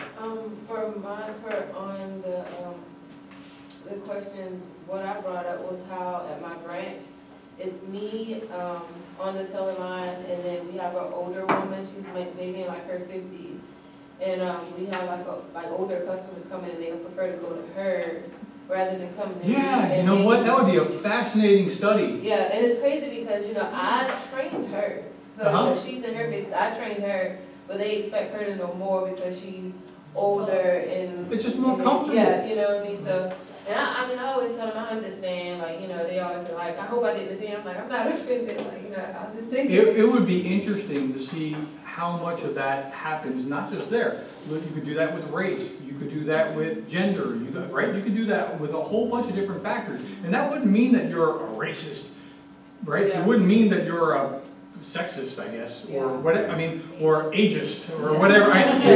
But you're just more comfortable. That doesn't mean that you dislike this whole subset of people. It just means that you're comfortable with people that you're comfortable with. And nothing's worse than like saying something and it's just like dead air. So I think it's a way to avoid that awkward silence. You'll be surprised though, because like, I even had a customer come in, it was a older black guy, and he was like, I was like, how can I help you today? He was like, I'm sorry, I'd rather have someone Caucasian help me. And I was like, that's fine. So like, you know, you'll be surprised with the type of people that come into the bank and, you know, I'm at work, so, you know, I mean, I would prefer to have a break, thank you very much. Yeah. So, you know. Okay, finding common ground. This is not misrepresentation, but it's building bridges, finding that common ground, and that's the same kind of drumbeat that I'm you know, pounding into the undergraduates. Finding common ground. Now, when is it misrepresentation and when is it authentic? That's the question. The example that you gave last time we were in class of the car salesman looking in the back to see Yeah, if that's, sporting equipment. there's really no place to fabricate that you care about camping if you don't care about camping. If you really do care about camping, great. Talk about camping if you, I mean, if that's something interesting. Okay? Anything else? Nobody else had anything to say? Paul wrote to the Jews, I became like a Jew to win the Jews. To those under the law, I became like one under the law so as to win those under the law. To those not having the law, I became like one not having the law so that I could win. So ultimately, I did this and the other so I might win some. But he's trying to relate to them. He's not trying to trick them. He's just trying to meet them where they are. And I think that's the point of what he's trying to do here. Principle 5, serve their needs. The first step in getting there is to show him some respect. He's talking about the negotiator, which shows my sincerity and reliability, right? And then even a hostage taker feels obligated to give you something back. Isn't that fascinating? Like, you've just broken probably one of the biggest rules in society, probably in the top 5, like with rape and murder here, if you're taking somebody as a hostage, right? I mean, you're really up there, okay? But even the hostage taker feels obligated to give something back. And we still tend to return the very behavior that we receive from people. We reciprocate for better or worse. This is why all the good research on leadership is telling you if you want trust, trust first. Extend that trust first. Right? What if you say, trust me, or else? I had a guy that told me a couple years ago, yeah, or else, right? I had a guy that told me a couple years ago his boss required that they like him. Oh, wow. Wow. How well do you think that works? Yeah, I was going to say, how far did that go? I require you to like me. You just said that? Yeah, he did. And that's, I mean, that's about the most tone-deaf thing that I've ever heard a manager say. And I've heard a lot of really squirrely things, believe me. Right? But we return what is offered to us. Okay? If you trust first, they're much more likely to trust. Not everybody's going to do it, but most of them are going to reciprocate with that. Okay. Any thoughts? We were discussing this in our office, not quite like this, but we have like the operations team for all of the missions who answer phones, process transcripts, all of those things. So we work really a lot with them. And one of the ladies, they were talking about the lottery, because I guess it's a really big amount right now. And they're like, if you're going to share it with anyone in the office, who would you share it with? So she started listing off people, and I happened to walk in, and she's like, oh, I definitely share it with you, Lila. And I was like, what are we talking about? And because I answer the phone when they call me. That was her only reasoning. Yeah. And it was so simple, and I don't Yeah, this doesn't take a lot, right? Take care of your people, and guess what? They take care of you. Oh, surprise. Now, the problem is, what do we think about people? If we see them as a function or as an object or something along those lines, then we're trying to turn the screws to get more output out of them, right? As opposed to if we see them as people. And then we act differently. We care about their humanity, the rest of life that's going on around them, and we try to support them with what they need, and right, we're thinking differently. And if, again, you'll hear me say this repeatedly, but if you've got my back, you get my heart. That's very different. I'll go through a wall for you if I know that you're going to take care of me. It's very different than just trying to wring out the maximum amount of efficiency. Okay, anybody else want to say anything out of here? There's this, and I So I was putting, every semester, I spend a few hours, just before each class. I spend most of the mornings just going back through this, pruning things, adding a few things. And this morning I put this little clip on here, and my PowerPoint seized up. So I had this clip from a show called Better Off Ted. I don't know if you've ever seen it. It's like not very well known. Well, the lady, and then my PowerPoint seized up, and I lost the thing. But I took it from a different PowerPoint where I put stuff that I want to cue for putting into my slides, and then I deleted that out of there, and then it seized up, so I lost it from both parts simultaneously. I don't know why. At any rate, so it was like a 2-minute clip where this lady she's like stealing creamer from the office, like the area where coffee and things are out. And she's stealing creamer and putting it in her purse, and are you stealing creamer again? It's like, this is the only way I can stay sane. It's my way to fight the system, right? It's a really funny clip. But again, why is she fighting the system? Because the system is doing so much to her that she feels like this is my way of, my little way of, having my own pride in my own self and sticking it to them, right? You get what you give. So if you give that, where that person feels that overwhelmed or oppressed by it, you get that kind of result. And it's a funny clip, but there's something true about that. Okay? Don't be deceived. God can't be mocked. A man reaps what he sows. Don't judge and you won't be judged. And again, the measure you use will be used against you, or measured to you. Okay, same kind of thing. I mean, what you give is what you're going to get generally. Okay, influencers serving people's needs. Authentic leaders care about others' needs. I've been beating that drum in just about every class. Delight in serving God. May demand a lot, but they get a lot. And again, there's a difference in demanding. You can demand a lot more if they know that you care. Right? If for no other reason than to be mercenary about it. Care so that you can demand more and you'll get more. Believe it or not. Right? I don't mean like, I'm going to use this ha-ha-ha, but if you actually care, then you can do that. Okay? Because you know that they do care.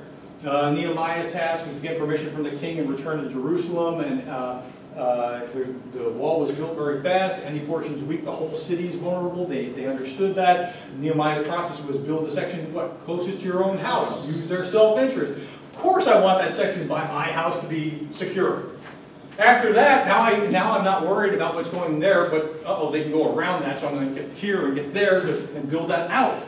This is a smart strategy to serve the worker's self-interest. There was alignment. In marriage, what does my mate want from me?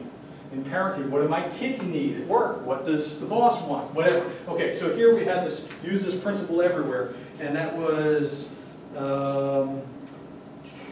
where is that? How do we use this principle to serve others' needs? Do you have any answers for that? Sure. Would you care to share?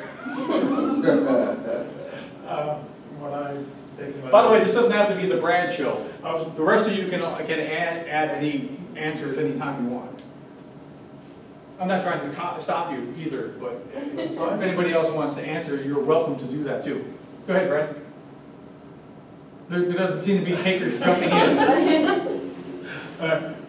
So my notes, I said, I often give my employees the freedom to work, and back to the question of how do we give it, let them have principles of serving others, how do I serve others. I often give my employees the freedom to work as much overtime as they would like, or to pace out the work as they deem appropriate, pending no budget or deadlines. This allows them to generate more pay or have more time away from work on different days. By serving them, it allows them to feel they need to generate better results and contribute more to the team. Mm-hmm. And in the military, we just kind of refer to it as return. It can be positive and negative, but kind of returning kind, kind of doing unto others, just taking care of the others, but also there's a negative aspect of that as well. Okay. Of doing kind?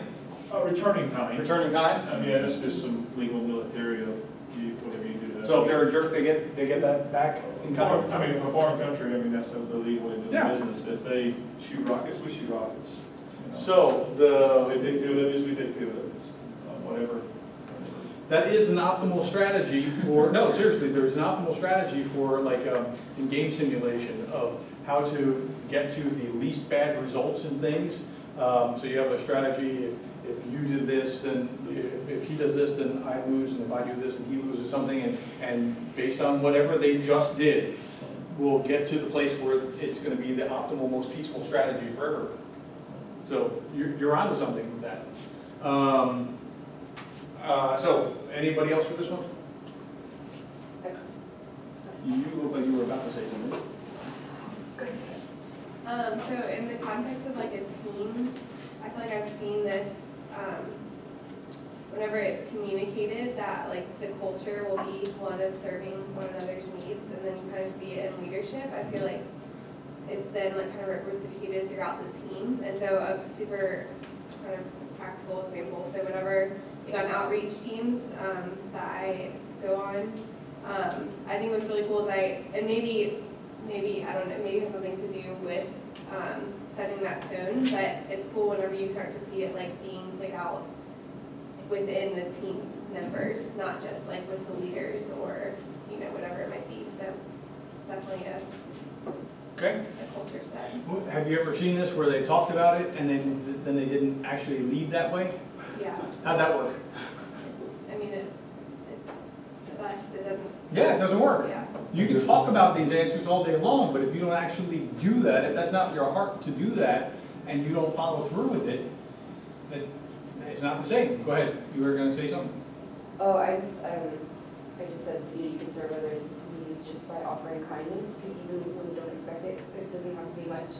But I've noticed that just a simple, like, it's marriage for one too. Just a simple like, hey, I saw that you did this the other day, and I noticed it, and I really appreciate that because I was busy.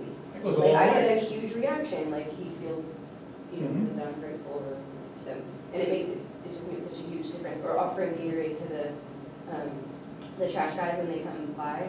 My daughter loves to do that now. Like she'll run to the fridge and run out there with the Gatorade. And not that I don't do it so that they will, but now they bring if it's like raining, they bring my trash can back up to my house. They're just super nice. Yeah, because there's this human reaction to want to offer in kind. You made me think of this with your example. Years ago, while I was in my PhD program, while I was writing my dissertation to pay the bills, I was teaching at a little classical Christian school in the next city over from where I live. And so I was there for a couple of years, and so I watched this weird thing. They went on a retreat in the beginning of the school year. And one of the things with the retreat was at the retreat, it was like a 2 or 3 day retreat at some location 4 or 5 hours away from where we were.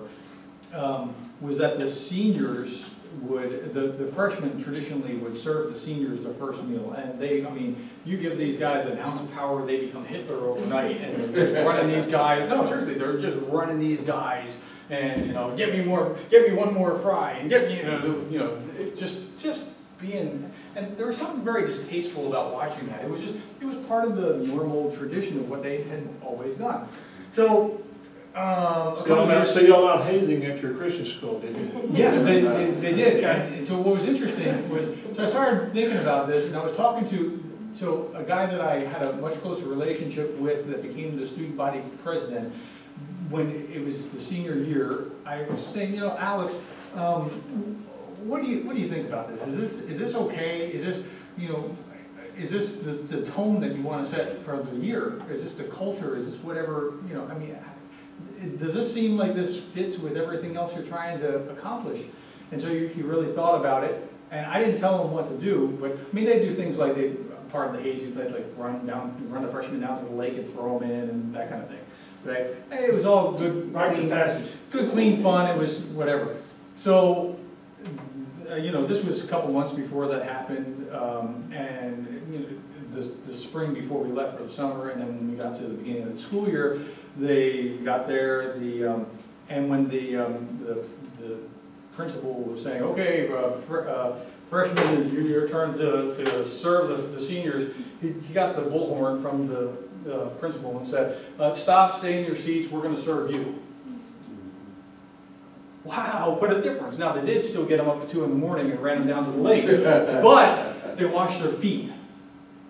Oh, wow. Like literally, that's what they did while they were expecting to get thrown in the lake. There was such a palpable difference in the culture that next month as we got into the school year, because it just threw such a monkey wrench in the normal way of doing things where, wow, these guys, they really care. And there was a much more collegial feel. Now, they're teenagers, but at the same time, there was a very different feel from that. Okay, so we're gonna,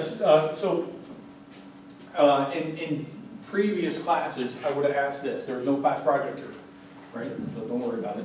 Okay? But I would have asked this question at this point, right? What are you doing just to focus them on what our project, are you really living what we're trying to talk about here? Because that's where the rubber meets the road. It's not about that you can answer it right on my test, although we hope that you do. Okay? But it's about how you're acting. So this would be the same as, are you doing this for your people at work? Okay, so we'll take a break. Let's 10 minutes and 7:30. We'll get back to it. Okay, so we're going to get started again. All right. So, principle 6, ask their opinion. This is another one that I spent a lot of time with the undergrads spending. Like, look, ask. Just don't think that you know the answers. Just if you, and I ask things like, who's smarter, me or all of us? All of us. Yeah, but seriously, if I believe that, I'm going to act differently than if I don't believe that. Right? If I don't believe that, I'm not going to ask your opinion because I think I already know it. If I do believe it, then when I solicit information, I will start to solicit information, and guess what? I'll get better results. But it's hard for them to wrap their mind around it. It's still, for them, it's all theoretical. But if you've experienced a boss who was like that, who actually genuinely cared about what how are you thinking about this, or how do you process this in order to get to the information, it's a very, very compelling experience. Who's that? Jeff? Huh? Who's that? Who's this on the screen? Thank you. We know who she is.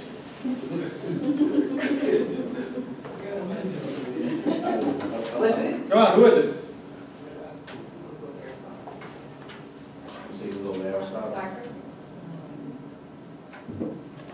Okay, so there's a certain method of going on asking for things rather than just telling people. The Socratic method, right? Okay. So he gave this example of helping kids clean their room. He didn't start telling you go do this and you go do that. And you go. My oldest child, I love her dearly, but she has a misguided leadership gene, and it's just I want to tell you what to do. Go do this and go do that and go right. As opposed to her next in line, her brother, who will just jump in and start doing the thing, and then the siblings join him. Right? She wants to talk about it, he just does it, and guess what? They join him, and she doesn't understand. She's like, well, but they like him better than me. That's because he's not bossing them around. There's a difference. Okay? I would like that better too. Okay, so Zigarelli's talking about this, helping kids clean their rooms. And so he started asking the boys, where does this go? Well, what is this for? Do you know these things go together? You probably know what's coming, the boys. Now consultants, rather than indentured servants, jumped at the chance to teach your dad something. Okay, well, I'll show you how this works. But it takes time. It doesn't take more time. It takes more time up front, but then it takes less time. Do you understand the difference? As opposed to, just go clean it and walk off. And then nothing happens, and that takes more time ultimately because it doesn't get done. Anybody experience this? I don't just mean with kids. I mean experience this, good or bad, either way. Go ahead. I think it also, I don't know, this kind of rocked me because it takes a lot of humility to ask for others' opinions. It's exactly right, and that's what again, with the undergrads, spend a lot of time with. You just have to be willing to understand, because they don't understand things like, as a leader, aren't I supposed to know all the answers? No. And we know you don't know the answers. That's the thing, right? So don't double down on what we know you don't know and pretend like you do. You're cutting yourself off from information, and you're telling us that you think we're stupid. Okay? You don't have to know the answers. But if you don't know all the answers, and we're talking about this, look, the optimal time to do these kinds of things, to establish this type of culture, is when you first get there.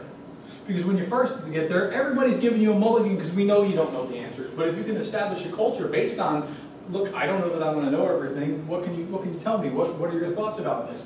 And then you just continue to operate that way. It can become part of the culture. Well, kind of beating into the course a little bit, but and I might have said this in another class, but Bill Nye has a quote. It's one of my favorites. He talks about how, like, every person I talk to, I have to remember they know something I don't. don't. Mm-hmm. And so kind of the same, it's that same kind of humility Yep. stance, right? That- But with me, with questions, like, I'm always like, I don't want to tell you I don't know what I'm doing, but I kind of don't know what I'm doing. You know, just like this, like reality check, like, it's what, it's okay. That's the fear, and if you listen to that fear, then you stop asking the question and just trying to pretend like you got it together. Don't listen to that fear. Just go, okay, well, I'm human, I don't know. What do you think? Who doesn't like to have their... That's more impressive, really, like. Right, it's the karate kid as opposed to the bully. The bully's just, I know all the stuff, as opposed to the karate kid just going, okay. Yeah. It's honesty. Yeah, there's honesty. It takes a certain humility. It's hard to be humble like that and to be willing to say, look, I don't have it all together. It really builds trust on your team as well. Like our leader, Kimberly, is very good at asking for all of our opinions on things. And so it's come to a point sometimes at meetings, you're like, okay, does anybody have an opinion on this, decision that we're looking at? And sometimes we'll just be like, nah, we trust you. You already kind of know everything we've thought about it. So it's really nice because it makes decision making a lot easier because we all kind of know our opinions on And then you have things. ownership. Now, here's the trick to it. What if you disagree with her? We're willing, she's open to hear it. Okay, She wants so it. if you disagree with her and she's willing to adjust, then everything's okay. But if you disagree with her and then she just fights it, then that becomes a problem, right? Which kind of bring up, sorry, a lot to do with Go ahead. autism. But so one example though is on an outreach team, I have found though that asking group opinions is actually really ineffective because a lot of times, especially on these teams, a lot of it's like judgment calls, and so everyone's going to have a different opinion in a way. Does that make sense? Yeah, but it depends on what you're asking about. Right. So it'll be things like, this is silly, but it's like, okay, we have an extra hour, so to make a decision of, are we going to go to the hotel and give everyone an extra hour to shower and get ready for dinner, or do we decide to go, I don't know, go to the souvenir shop or something? You know what I mean? Yeah. And so I found, that's a silly, So there's a time and a place I think there's for... a time for both, right? There's a time and a place Yeah. for this. So there's Right. a difference between your example and say, what should you be doing on the ministry team in the very beginning of the process? Well, it turns out that if she has medical training and he doesn't, well, maybe we want to put her over into the medical camp as opposed to the administrative or donkey work or whatever else. But in sorting that out up front, that's an important thing. Go ahead. One of the things that I do, and it goes back to one of the earlier principles about things we do in our work to instill the power, but also asking the opinion. I teach as part of my job. So last week I was out of town teaching a 3-day course, and after we laid the groundwork, I let them know what we've got to cover for 3 days. I let them know where we've got to get to, how much information it is, and then I allow them to, these are all adults, these aren't undergrads, to allow them to set our show time, our departure time, our lunch time, and when we take breaks, just as part of getting buy-in from them and cutting down some of that animosity between student and professor, because it's more like it's almost like a 3-day guided discussion, because they know a lot of stuff that I don't. I'm just there facilitating it. So that's how I kind of help when I'm teaching to get everybody's opinion in just something as small as when we go use the restroom. What are you teaching? I teach an aerospace course for the Navy and Marine Corps. Okay. And are they already in that field? They are. They're already in that field as part of their professional development. So some of them come there by choice, some of them as part of their professional growth.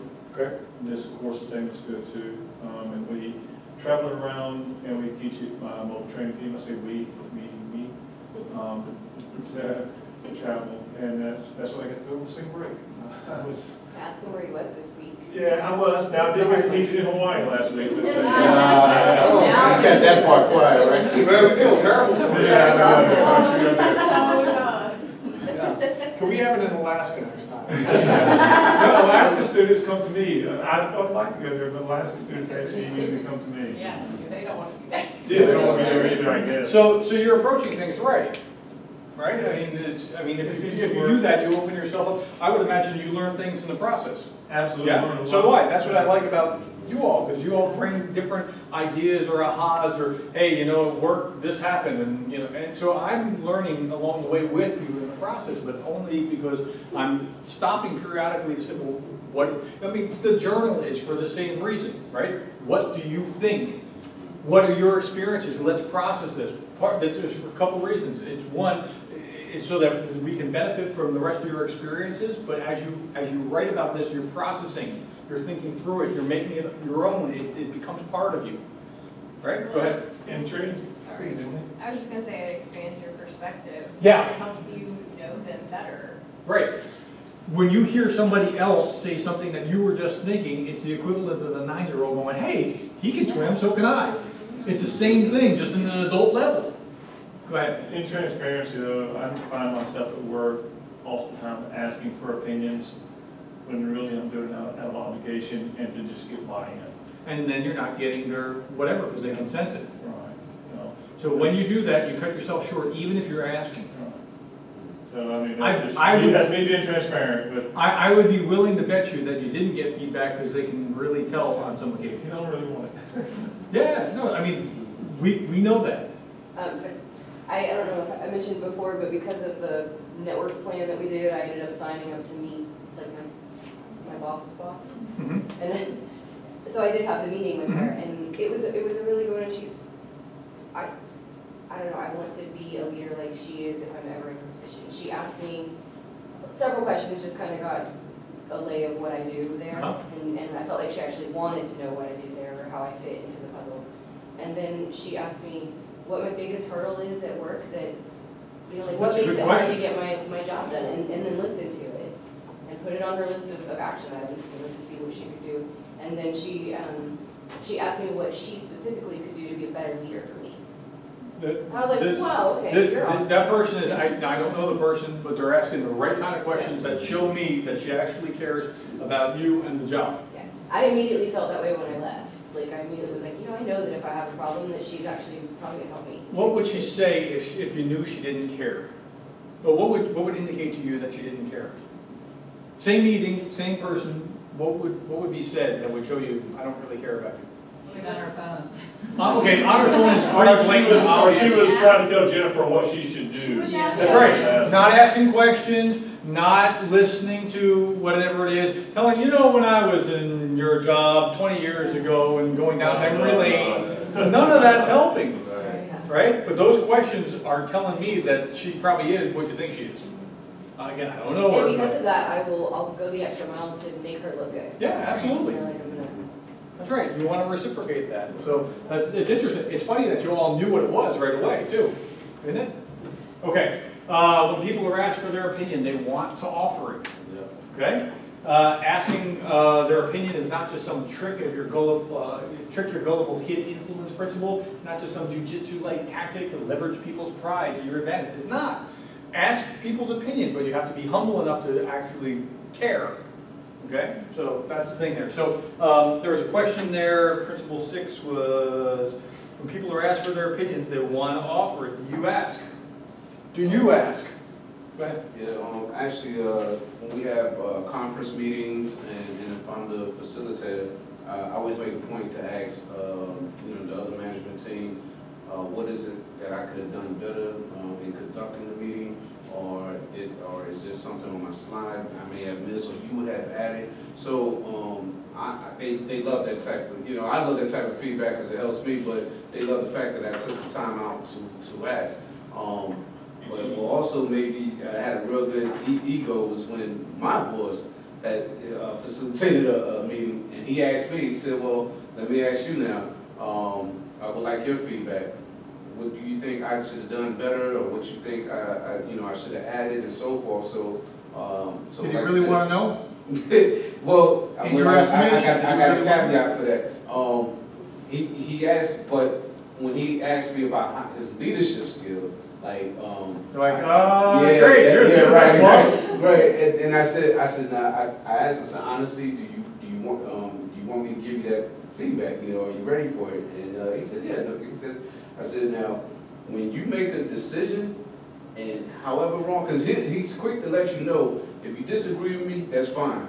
let me know you disagree with me, talk to me, and we'll figure it out. Yeah. However, when he makes a decision, it's final. So even if it's a wrong decision, and I explain to him why it's wrong, he's like, okay, well, thank you. And then So there's that, and you know that, and what's the impediment to giving the answer or giving that feedback, whether he'll actually do anything with it. How will you do anything with it? If you have a relationship, as we just talked about, right? If we build that trust, and it's his obligation to build the trust to you, right? The person on top to the person below. It's their obligation to build that trust down, not building it up. Now, it doesn't mean you don't want to be a good employee to the people above you, but as a leader, it's your obligation to do that. Right. Okay? Because it's a whole lot easier for you to do it than it is for them to build that. Because they, I mean, it's the asymmetry of power. There's a real imbalance, right? I mean, if my job is on the line and I won't be able to eat, I'll be very agreeable with whatever it is that you want me to do because I need to eat. So he has to build that relationship and trust if he wants to get true answers to that. And some people are going to ask that question, not really mean it, and then pat themselves on the back that they asked it, and they're still not getting the answers that they could have gotten that could have helped them improve. Or hold it against. I'm sorry? Or hold it against. Or they'll hold it against you. That's that would be fun. Okay. Jesus used this principle, part 1. Jesus talking to the expert in the law. The expert's answer, love God with all their heart, soul, strength, and love your neighbor as himself. And then Jesus did not give an answer. What did he say? Well, how do you read it? Right? Isn't that interesting that he was asking the questions? Questions are very powerful. Asking is very powerful as opposed to telling. And there's a great temptation, and Brad can chime in on this too, but there's a great temptation when you are in charge of the thing to just tell people what you know. It's like you've studied it, right? You paid attention, you know what you're talking about, and it's a great temptation to just tell them to do this, do this, do this, this. Okay? Now, if I approach my classes this way, hey guys, I've studied leadership stuff for 20 years, let me tell you. It's this, this, this, and this, now do that. Nothing would happen. You'd be like, oh, okay, check the box and think but it wouldn't really sink in. It sinks in when you wrestle with it, when you make it your own, when you talk about it, think about it, practice what we're talking about here, right? But it doesn't sink in because I told you something. Does that make sense? You have a question? No, I was just saying about questions. For the BUSI do this class? Yeah. On new concepts, mine was actually about the power of questions and organizational decision making. Mm-hmm. And so that was just an interesting study. They basically found out that leaders and translators asked considerably more questions than non-leaders did. Yep. And very few of them were rhetorical, and more were used to request confirmation or ask for information. Mm-hmm. So just an interesting. Does not surprise me in the least bit. Brad, so does that resonate with you? Absolutely. I mean, that's what she said, spot on. Yeah. Part 2, expert in the law says, and who's my neighbor? Parable of the Good Samaritan is given, and Jesus asked, which of these 3 proved to be a neighbor to the man who fell into the hand? Didn't say, hey, by the way, it was this guy. See, he's really, right? He let him think through the process, work through it. It becomes ownership. Just like if you are working with wood, building something, you have ownership when you actually construct it yourself as opposed to when somebody hands it to you. Right? Same thing, it's just conceptual ownership. Okay? Sometimes the best answer is not to answer, at least not right away. What do you think of that? Let the people wrestle with it, let them think through it. Okay? Especially if it's your teenager who deserves punishment. Okay? Let them think through why it is. Yeah. I feel like pastors do this a lot with their sermons. Like they'll form a question in the beginning, Mm-hmm. and then do all the, add scripture, and then come around and ask it again after we've already sat with it. Yeah, that's a good approach. Don't be snide or confrontational. There's no need for that. Just be nice, like Peyton Manning was talking about. But ask instead of tell. Who do people say I am? Some people say Elijah, some say John the Baptist, some prophet. But who do you say that I am? I ask in their opinion. Jesus' question involves them. It's wrenching them from their comfort zone, compelling them to finally deal with the issue. Right? It's asking has a lot of power. Okay. A consultative posture works because it does a few things. One, it respects the other person. It causes participation. It causes deeper thinking. So it's quicker just to tell you, but it doesn't stick. So ask. And guess what? You'll find something. You'll learn things in the process when you ask. It's an ancient approach, contemporary application. Barna's research shows us that most who have shared their faith in the past 12 months did so by asking questions. Right? Yeah. Well, what do you think about this? We were just talking about this. You know, it's funny you mentioned the pastor because our pastor was just talking about, we're in this thing about what is the gospel, and when he talks to people, because you know, he'll have a lot of conversations about, well, you know, I don't really believe this God stuff. Well, what do you think the gospel is? That's his first question. But if he just said, well, let me tell you why this is true, and it's this, this, and that, and if you don't believe that, you're going to hell, right? And that probably wouldn't be a big sell. Walls go up. Yeah, walls go up. Well, what if he asks, well, what do you think it is? Well, now you're inviting him into a conversation about, well, okay, so what do you think that is? Or is this really true? Or can you believe this? Or, well, what happens if it? And you can start to get into that conversation. It's a very different approach. Okay, part 3. Reframe with storytelling, contrast, and metaphor, telling a story. So here, I think I have time to do it. Here, storytelling. Oh, I can't open the specified file. Curses? Okay, so that was the story of the, what was the, Genghis Khan and the, was that in there? Snake. Genghis Khan and this, oh, come on, it was just, it just opened earlier. Was it the hawk? Yeah, The hawk, right? Yeah. And he kept knocking his cup. Yeah. Yep. In fact, I just looked at it earlier, so. There's no almonds in right. Yeah, it's been a while.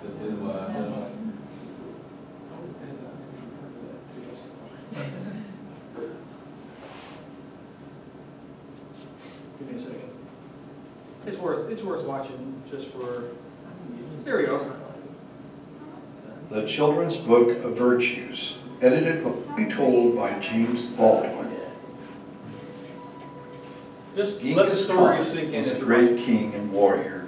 He led his army into China and Persia, and he conquered many lands. In every country, men told about his daring deeds, and they said that since Alexander the Great, there had been no king like him. One morning, when he was home from the wars, he rode out into the woods to have a day's sport. Many of his friends were with him. They rode out happily, carrying their bows and arrows. Behind them came the servants with the hounds. It was a merry hunting party. The woods rang with their shouts and laughter. They expected to carry much game home in the evening. On the king's wrist sat his favorite hawk, for in those days hawks were trained to hunt. At a word from their masters, they would fly high up into the air and look around for prey. If they chanced to see a deer or a rabbit, they would swoop down upon it swift as any arrow. All day long, Genghis Khan and his huntsmen rode through the woods, but they did not find as much game as they had expected. Toward evening, they started for home. The king had often ridden through the woods, and he knew all the paths. So while the rest of the party took the nearest way, he went by a longer road through a valley between two mountains. The day had been warm, and the king was very thirsty. His pet hawk had left his wrist and flown away. It would be sure to find its way home. The king rode slowly along. He had once seen a spring of clear water near this pathway. If he could only find it now. But the hot days of summer had dried up all the mountain brooks. At last, to his joy, he saw some water trickling down over the edge of a rock. He knew that there was a spring farther up. In the wet season, a swift stream of water always poured down here, but now it came only one drop at a time. The king leaped from his horse. He took a little silver cup from his hunting bag. He held it so as to catch the slowly falling drops. It took a long time to fill the cup. The king was so thirsty that he could hardly wait. At last it was nearly full. He put the cup to his lips and was about to drink. All at once there was a whirring sound in the air, and the cup was knocked from his hands. The water was all spilled upon the ground. The king looked up to see who had done this thing. It was his pet hawk. The hawk flew back and forth a few times, and then alighted among the rocks by the spring. The king picked up the cup and again held it to catch the trickling drops. This time he did not wait so long.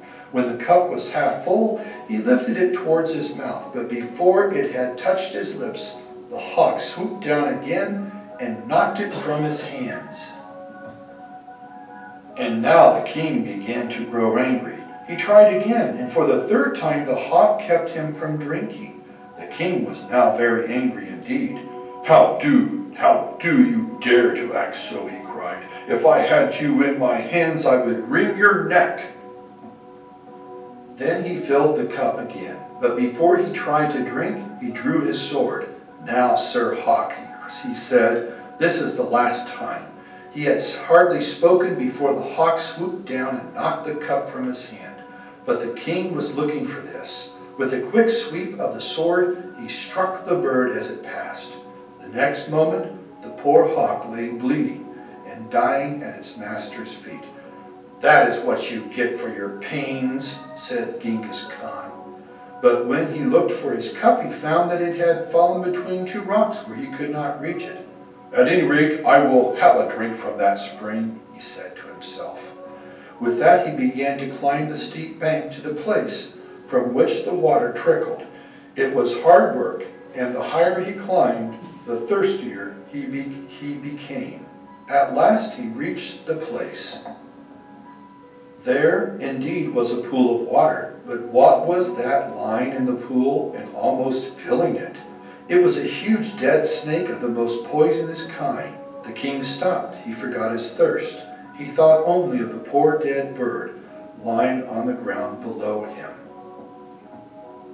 "The hawk saved my life," he cried, "and how did I repay him? He was my best friend, and I have killed him." He clambered down the bank. He took the bird up gently and laid it in his hunting bag. Then he mounted his horse and rode swiftly home. He said to himself, "I have learned a sad lesson today, and that is, never do anything in anger." So remember, when you're angry, Thomas Jefferson once advised us about how to control our temper. When angry, count to 10. Okay, you don't need to worry about that part. Why don't we watch that story? What was the lesson that I'm trying to get out of it? It was a story to relate to the people. It was just telling us a story to teach us a lesson about how to treat other people. Did this story hit you emotionally? That's the point, right? You're all feeling bad for the hawk, right? That's the idea. It's supposed to hit you emotional. An emotional appeal of a story coupled with a graphic picture of the consequences of unimagined anger affected him more than any other influence method. Okay, storytelling with Jesus' primary means. Have you ever wondered why he told so many parables? Right? When he told parables, you could tell by the people's reaction, especially the Pharisees when they were ticked. Like, huh? Why do you say, oh, why do you say that? Yeah, he was saying something very compelling with the message, okay? Prodigal son to teach God's forgiveness, and workers in the vineyard, it's never too late. The tax collector and the Pharisee to teach him how to pray. Good Samaritan to teach how to love and serve our neighbors, right? So everything he was telling in stories, and we remember the stories a lot better than we remember the thou shalt nots. Right? I'm reading through chronologically right now, and February and March are rough months with Numbers and Deuteronomy. Okay, that's not the easiest reading. Now there's some very clear guidelines, they're very systematic, but that's not what you remember when you're thinking in scriptures. You remember the stories. Okay, that's how it works. Jesus' stories touch people's emotions. They had pathos. Okay, that's this appeal to emotion. Now, We talked about this in 607. When you're speaking as a leader to people, you have to speak to their hearts, not to their minds. It's not that you're trying to short circuit something. You have to be logical as well, but you have to speak to the heart, okay? Because people will react to what you tell them emotionally. So principle 7, there was a question here of what do you suppose these stories, or why do you suppose stories have touched people's emotions? Have to touch people's emotions.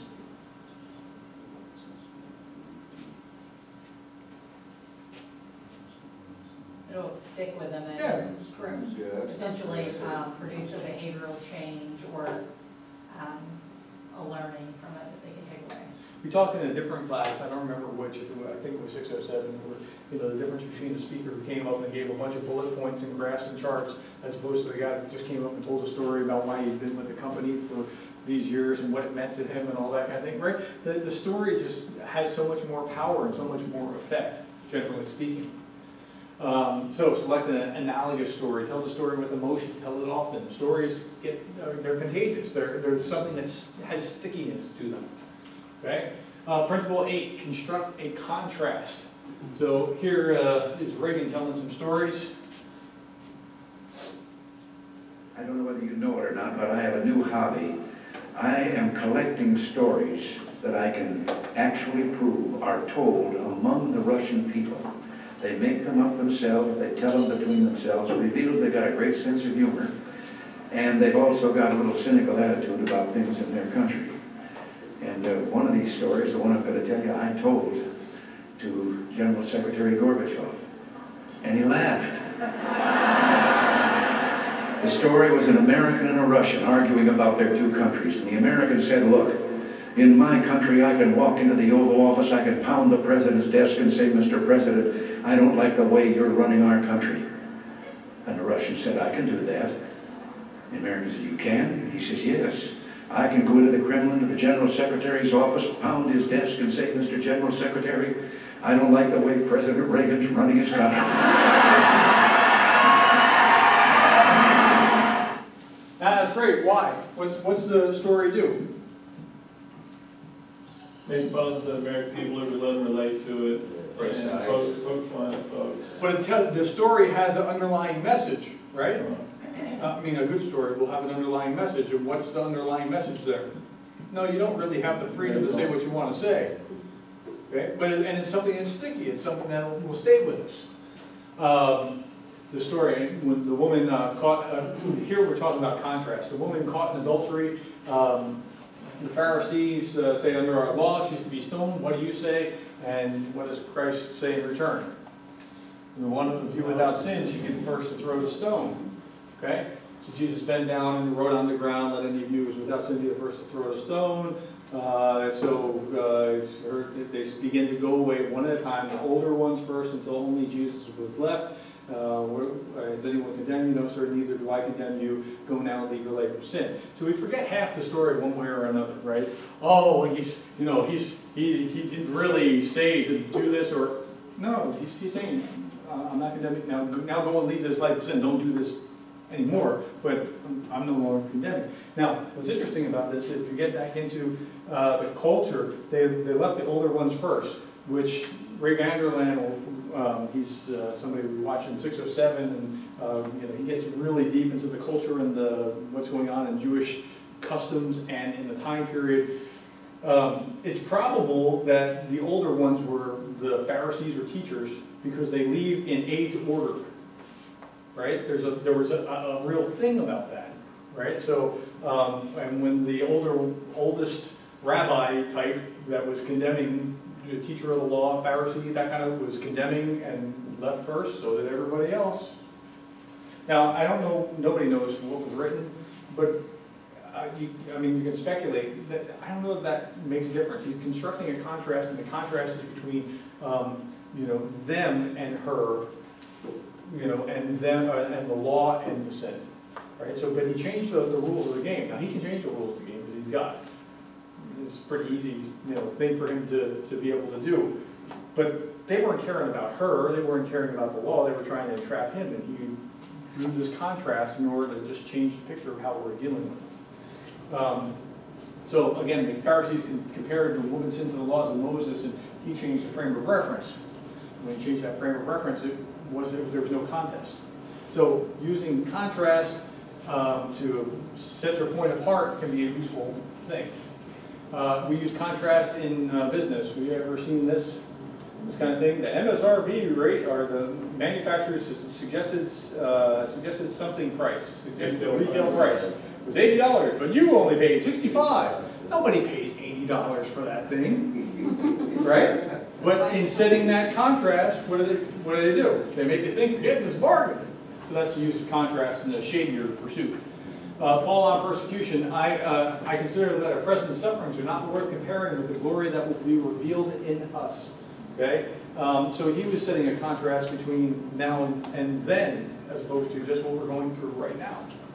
Final thoughts about contrast. It's more authentic when it flows from your experience, not a trick or just trying to pretend that something's not there or anything like that. Jesus and Paul both used this, and they weren't being shady in the process.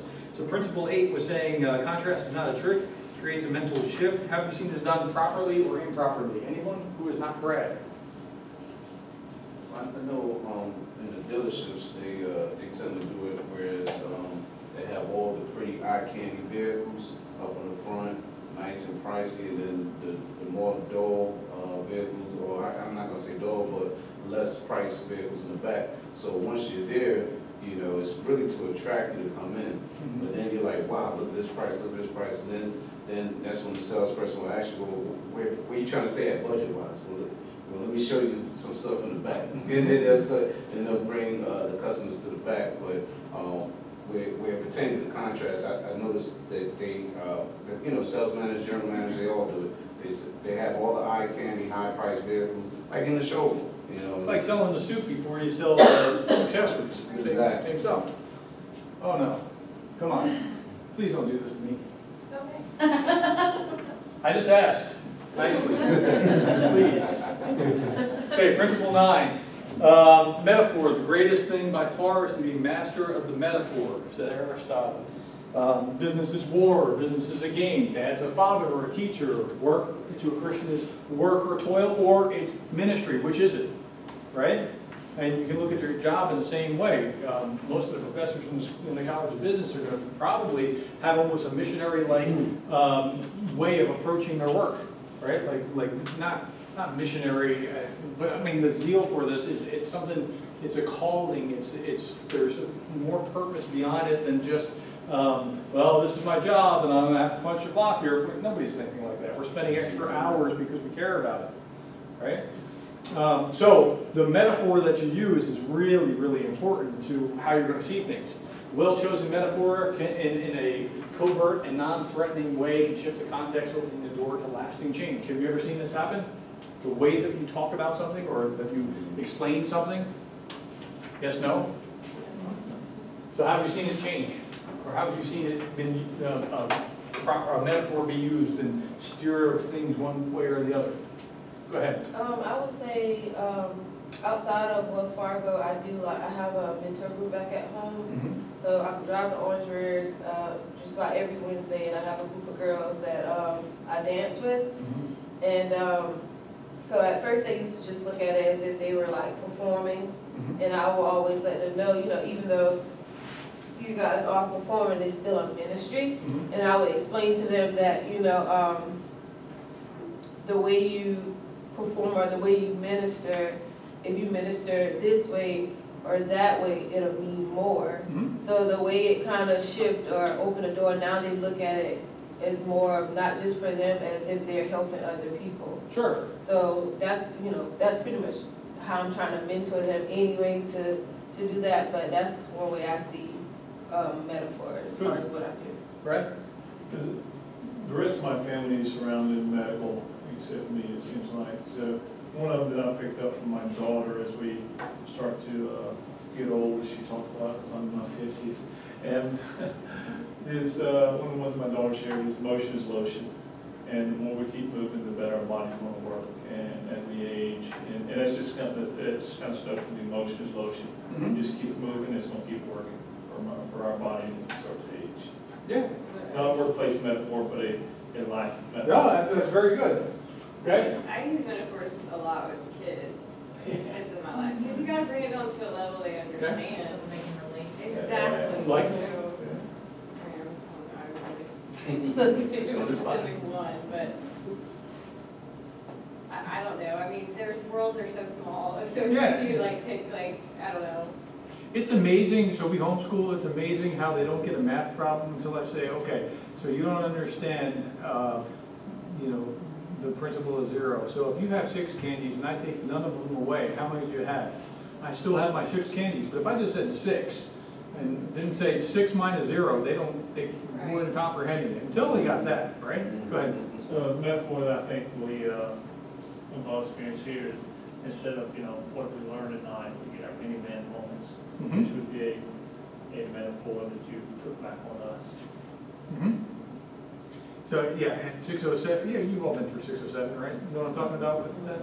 Yeah. Religious leaders were whitewashed tombs.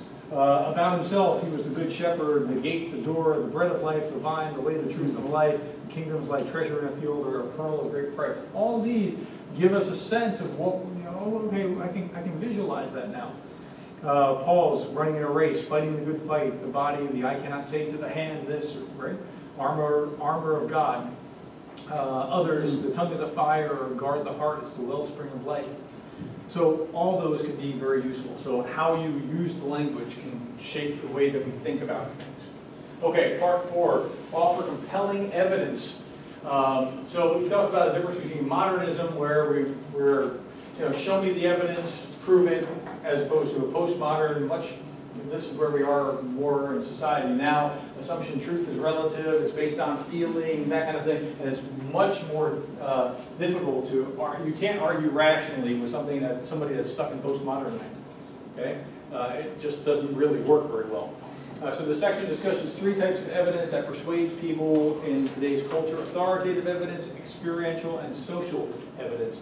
And so he was talking about authoritative evidence, appealing to this authority to say something. So he was talking about the Pharisees. The Pharisees, they love the reserved seats, the pristine robes, the tassels on their, I don't know exactly how to pronounce this, but these are this little book thing that's on the forehead that's supposed to have to contain like all the scripture, and Pharisees would walk around with that as like a sign that they're really dedicated, that kind of thing. And he's talking about that. They make the, whatever that's called, wide on the tassels and the garments long, and they love the place of honor at banquets. They love to be greeted, be called rabbis. But then they're hypocrites, that they clean the outside of the cup and they're full of greed and self-indulgence and hypocrisy and wickedness.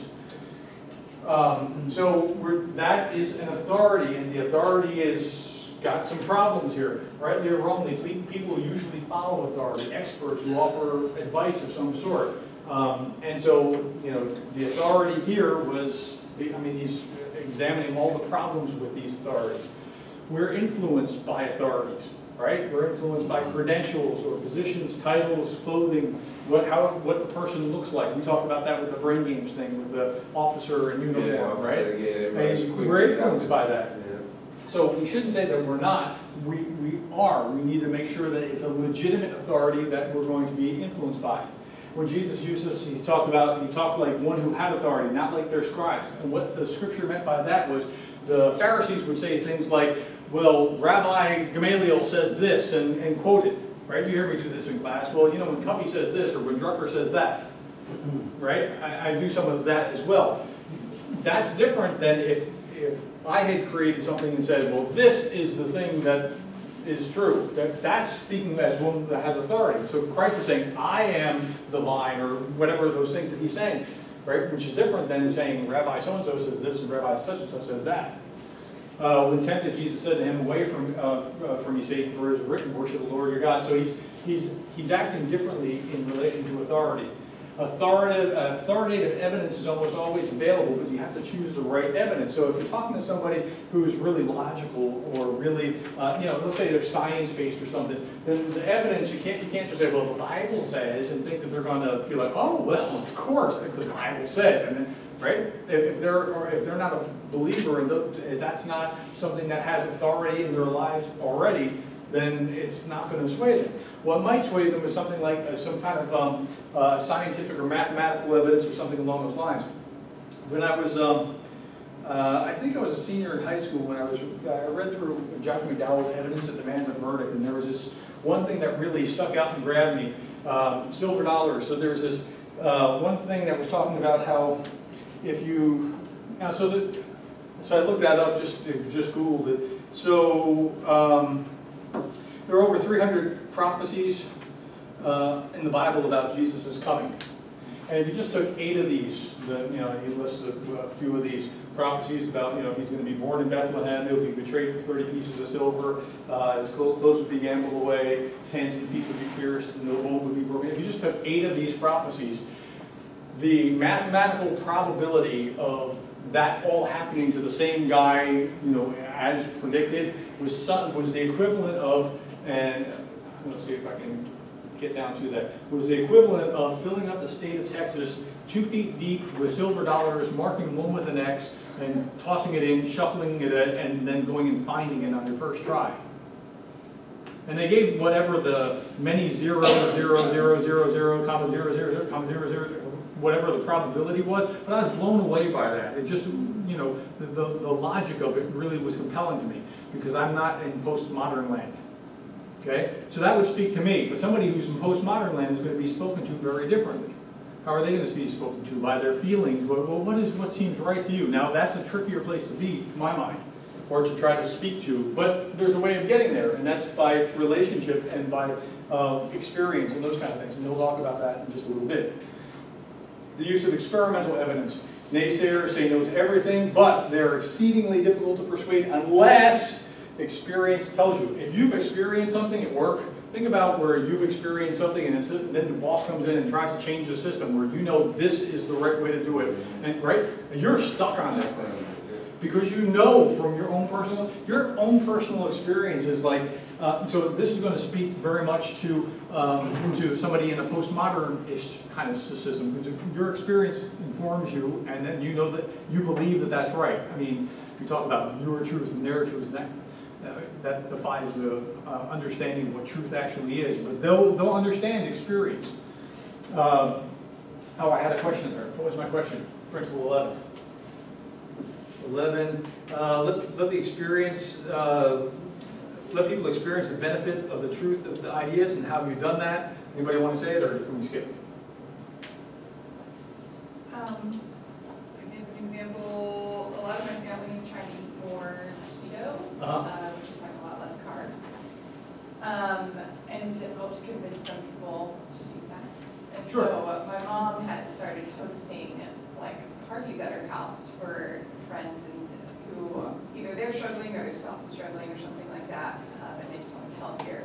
So she's just like, come over, we'll make food. And so then everybody's excited about trying new recipes, and they don't have to put the effort in to make it or spend all the ingredients and stuff. And so it's really helped people to transition and to feel it for themselves, sure. Okay, that's a good example. Anybody else? Okay, so let's go on. Doubting Thomas had to see it for himself, right? But once he experienced that changed everything for him. Paul was a Pharisee who was actively persecuting Christians until what? Until Christ appears to him. Now he's in a different place. Okay? Daniel, Shadrach, Meshach, and Abednego sought not to defile themselves. The guard needs evidence. That was brilliant, right? Instead of saying, hey, just trust us on this, look, just do this little field test. By the way, field tests work really well. If you can just say, let's run a beta test. Let's just try this for a short period of time and see how this works. And if it works, then you have evidence. And if it didn't work, okay, no problem. You can back off of it because you know it's beta. Right? That works wonderfully. So this is the story. King Nebuchadnezzar experiences God's power after the fiery furnace. Darius experiences God's power. And Daniel was saved from the lion's den. Right? Once you experience something, you're in a whole different camp. You don't have to be cajoled into it anymore. You got it. Right? So let people experience the benefit or truth of the ideas. Don't just hear about them, but as part of your influence test, let them experience it. And when they do experience it, like that cranky subordinate who doesn't think you can run a meeting, let them run a meeting. Let him feel what that is like. And guess what? He'll have a whole new appreciation. Today I was over in a meeting with the assistant vice president and the registrar about trying to make some kind of change to the calendar. I have a whole new appreciation for all the details that go into the academic calendar after wading into that, where I didn't before we started talking about the issue. Right? This was from Faculty Welfare Committee. I mean, I'm just amazed how much has to go into thinking about what that is. But once you experience that yourself, or once you wade into that, it changes the picture. Right? It's no longer theoretical. Now you have to get into it. Okay. Principle 12. Use social evidence. Salesmen try to sell you on the most popular item. We talked about this with Cialdini. Remember that? Okay. Well, you know, the best-selling truck is a Ford or whatever it is. I don't know if it's a Ford or something else, but I think it was a Ford. The commercial. Remember that? Then this Leary commercial. You remember this? Okay. Forget it. You don't pay attention to my slides. We browse sales rankings and book reviews. How many of you buy a book on Amazon and you're like, I'm looking for a 4 or better? Okay, it's 3-star. I'm not really interested in reading it. 5-star, really? 483 people gave it a 5-star rating. All right. It's a mental shortcut, right? Well, okay, if other people think this is a good idea, so do I. That's why they have over 99 billion served, right? Well, all these other people thought it was a good idea. Remember that this is social evidence. This social evidence principle of human behavior is a neutral principle. It's one that can be used for God's purposes and not just against them. I mean, Cialdini is warning us one way, but yeah, you can use that positively as well. Negative and positive examples. So then give us a king, then we'll be like the other nations. Okay, not so great of a way of doing it, but there's a positive way. Blessed are those who are persecuted because of righteousness, for in the same way they persecute. This is how you know that you're giving that message, right? I mean, unless you're just being a jerk about it, that could be different. Okay? It's not just for kids. Bad company corrupts good character. Here we have the same kind of things coming again and again. Others are the drivers of their values. Similar others is what Cialdini was talking about. The sociometer is the term that Haidt used to describe the same kind of phenomenon. Jim Rohn, the grandfather of public speaker, kind of self-help gurus, talked about how you are the average of the 5 people you spend the most time with.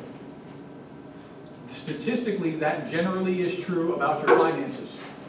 The 5 people that you spend the most time with, you take the average of their salaries, and that's probably about your salary. That's kind of scary, isn't it? Yeah. What's that?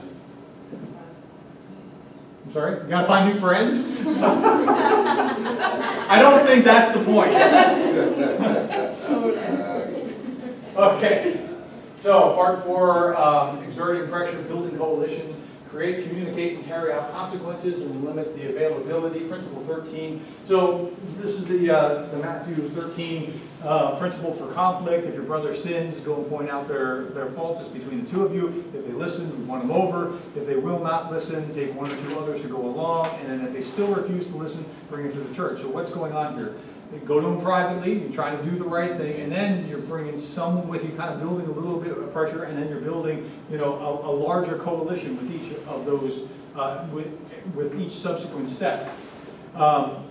There's also another really interesting thing here with this coalition stuff. Christ sent the disciples out 2 by 2. Why did he do that? Accountability. Yeah, there's just something different when it's you and somebody else as opposed to when it's just you. Right? I mean, it's just a real, I mean, your spine gets stiffened because the other person's there, you don't want to let them down, and you know, you can kind of lean on each other in hard times. 2 are better than 1 because they have a good return for their labor. If either of them falls down, one can help the other up. Pity anyone who falls and has no one to help them up. Right? Even the Lone Ranger had Tonto, and he was called the Lone Ranger. Right? Or you have this freaky looking Tonto, and yeah, okay, yeah. That's like a metaphor for what's happened in society here. You know? Okay, so the Jesus Coalition was the 12 disciples. Then he had the 72 other disciples who didn't get a lot of press in the scripture, and then they sent them out 2 by 2. All Christians over time become part of that coalition, that group. So that's just an interesting way of thinking about it. Brad, I'm going to pick on you because you were in org change. Anybody else in org change yet? With me? No? Okay. So building the coalition, where's that in the sequence, the 8 steps? Well, you gotta do it early. Yeah, it's very early. It's pretty early. I don't know if you establish a sense of urgency first. Yeah, establish a sense of urgency and then create the guiding coalition. Good job. You get the gold star for paying attention. Okay? So when Cotter's a leading scholar on change in Harvard, when he talks about a change in an organization, building a sense of urgency, that's the first step. Again, this is making sure that everybody's on the same page first instead of coming out and saying, here's my plan, which doesn't work, right? Bringing out the vision and the strength, communicating the change vision comes later. But establishing a sense of urgency and then creating that guiding coalition, that comes first. That's early on in the process. We'll talk about that over the summer if anybody is in org change this summer. It's a lot of fun. Just a little commercial. So chapter 14, create and communicate and carry out consequences. So behavior has consequences. And it's easy to mentally get, but sometimes we don't carry it out because we're tired or we just don't have the follow through or whatever. Jesus talked about consequences like hell. Paul told the Corinthians to expel a professing Christian who was sleeping with a stepmother, which is a little weird, but Corinth was like the Vegas of the area. No, seriously, I mean, it was pretty corrupt. John threatens to expose, I don't know what this guy's name is, but his gossiping or whatever. So there's a place to actually, now everything that we've been talking about is influence, but there's a place to actually use legitimate, appropriate force to do what needs to be done or enforced or whatever. So the question was, isn't it wrong to apply pressure? Isn't that contrary to love? That was the question. So how do you answer that?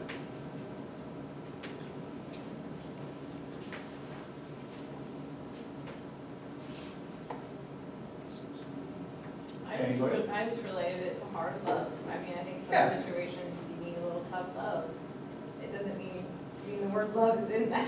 Like, you still love the person, but you know, like you've either been enabling some kind of behavior that's wrong or not working, and yeah, sometimes you have to do it. Yeah. So my teenager keeps getting in trouble, and when I tell her, look, well, why are you being so hard on me? Because I love you. I mean, if I didn't love you, I wouldn't correct you. It'd be a lot easier to just leave it alone. But I have to correct this because I care, because I want you not to be doing that. I don't want this to become your character. I thought of it as like refinement of a Christian. There's a lot of metaphors where it's like having clay or forming diamond out of the rocks and things, because when we're not a Christian and then changing, there's a lot of change that has to happen, and that pressure has to happen, and it's not an easy process. Okay. I went to the scripture where it defines what love is. And it's interesting, this one version I really love of it explains that love is gentle and consistently kind. But then later on it also says that love, love is not,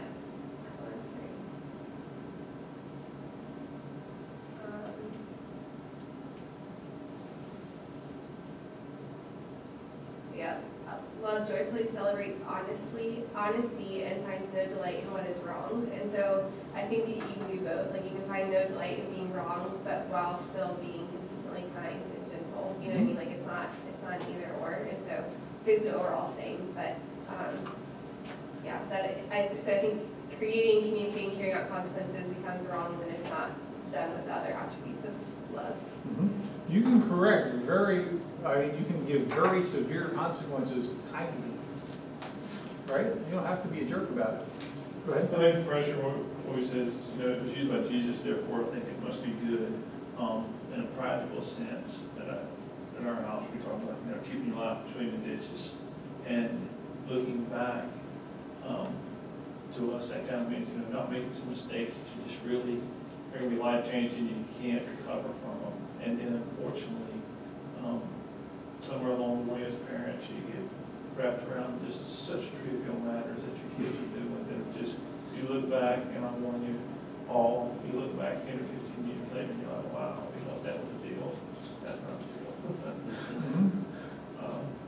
But I think it is in a loving way. It's just we want to make it so right for our children that, you know, we sometimes we overcorrect as opposed to just letting just go through life. Yeah, and there's a place to let things go. Keep it between the ditches. I mean, you're gonna swerve over a little bit, just not run off in the trees.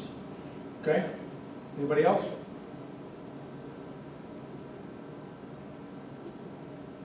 Go ahead. I think that sometimes people tolerate bad behavior because they want to avoid the conflicts. And I would, it's not wrong to apply pressure because people react with they planned. It's not pressure because everyone is responsible for its actions. Good. So he goes on and talks about this here, just what you're saying, consequences are easy to understand, but they're often not carried out. And so we tolerate it and then we suffer for it. There's a book called, well, I saw this in 2 different books by Cloud. Cloud and Townsend often writes together. That's the other place. But it says they're counselors. I mean, that's like their profession. You get what you tolerate. Wow, that's profound. Whatever whatever you tolerate, your problems rise to that level. Okay, go ahead. That just makes me think about, well, I think I told you, but I don't have that same manager I used to have anymore, so I got a new manager. And this manager, she's like horrible, like she's a micromanager, like it's just ridiculous. Anyway, but some people, like for instance, she used to already be the branch manager at this branch, and this one guy that's there, he's been there for like 6 years, so he's had her as a manager before. And the way she reacts with him is, Charlie, get over here, or like that. And then, you know, she reacts with me, and the first time she did that to me, and I told her, I said, okay, you're not going to talk to me that way, we're all adults here. So she doesn't do that with me anymore. Yeah, she still does it with him. So that goes to show you, like, he Isn't that amazing? To tolerate it, so she continues to talk to him that way. Yep. And he complains about it to me, and I'm like, you need to say something. I can't do anything, and this is what you were just talking about. The primary obstacle, I suspect, is that we simply don't want to deal with the conflict. It's easier to convince ourselves to just let it slide. That's right. But if you do that, what's going to happen? You get more of it. It just keeps coming. In Good to Great, Collins talked about it, the same kind of thing. You know, we let the wrong people hang around us. It's just unfair to the right people. So they'll inevitably find themselves compensating for the inadequacies of the wrong people. Worse, it can drive away the best people. Waiting too long to act is equally unfair to the people who need to get off the bus. Love you, but you gotta go. Yeah, that's right. Okay, so at a certain place, you have to do that. And we talked about that with the exercise of power when we were watching the video about, what's his name, the Southern Seminary, Mulder, right? So there's a place, an appropriate place to use that. And while influence is primarily what you ought to be relying on, there's a place where you have to actually use that force, otherwise it becomes meaningless. Don't fall into the trap of conflict avoidance. So you create, communicate, and carry out consequences. You don't have to be obnoxious about it, but the consequences have to be there, and you have to know what those consequences are. Limit the availability, and this is very similar to the other previous chapters where we talked about that scarcity, letting the timer manage children when chores need to be completed. Okay, there's a way of, you know, okay, you got 15 minutes to get that done. I will do that sometimes with dinner. Okay, that's good. You don't want to get it done. Okay, but nobody's eating until that gets done. Okay, I'm not being mean about it, but you know, you had all day to clean that area. It should take you 10 minutes, but you decided not to do it. So we'll eat dinner. If it's cold, that's okay. I mean, it'll still be nutritious. So, okay, scarcity. Act now. Limited time offer. One day only. Sale today. When these words cause something to happen inside you, sounds just like the chapter in Cialdini that we started with today. Okay, a realtor got him to buy a house by boosting him off the fence. Okay, be careful with using that. That's why limiting availability of something, making it scarce, works so well as an influencer. But is it ethical, or when is it ethical or unethical? We already talked about that, so I'm not going to belabor it unless somebody has like a great need to give it their example. Anyone? No? okay? But, you know, there's a legitimate something to, you know, when's God come, or Christ coming back, we don't know. What happens if you die tomorrow? There's a legitimate urgency that we want to take stock of. Okay, it's a scarcity. We don't know when it will happen. Prepare now. Everything's at stake. So that opportunity truly is limited. So there's a legitimate side, and then there's a faking it in order to artificially get you to do it, which is inappropriate. Uniqueness. Jesus claims to be the only way. No one comes to the Father but by Him. That's exclusivity, and that's a real exclusivity. It's not made up. And so there's a legitimate place there. Okay, so this is just a review of each of his principles. What do you think about, in general, about Zigarelli? You know Zigarelli was one of our professors? Yeah, I was going to ask you, is he still here? No, he's not still here. He's at Messiah now. He was a CSU professor 2 years before I got here. Oh, wow. Yeah. And then he went back to Pennsylvania, like he had family up in Pennsylvania, so Yeah. I mean, So he was trying to get the book, I was like, wait, oh, wow, Charleston Southern. I was yeah. like, Do you have a hard copy of the worksheet? The Like worksheet? the worksheet at the back, or whatever, the plan or something? the notes. That A part? hard copy of that? In the book I do. I know. You mean soft copy? You mean soft Soft copy? copy? Like Oh, a digital no, copy? I do not have a digital copy of that. Sorry, got it. Sorry, I didn't know what you were asking for. But, I mean, it's good stuff. He covers it all, or not all, he doesn't cover it as deeply as Cialdini does, but he covers it with enough of a difference that I think it really gives us, like, oh, right? I mean, I found it very valuable. Any other thoughts? Go ahead. Autograph my book. I have a friend who, she works, I'll write his name in there for a price. That might be a little unethical, but. my friend works at the aquarium, she used to run the sea turtle,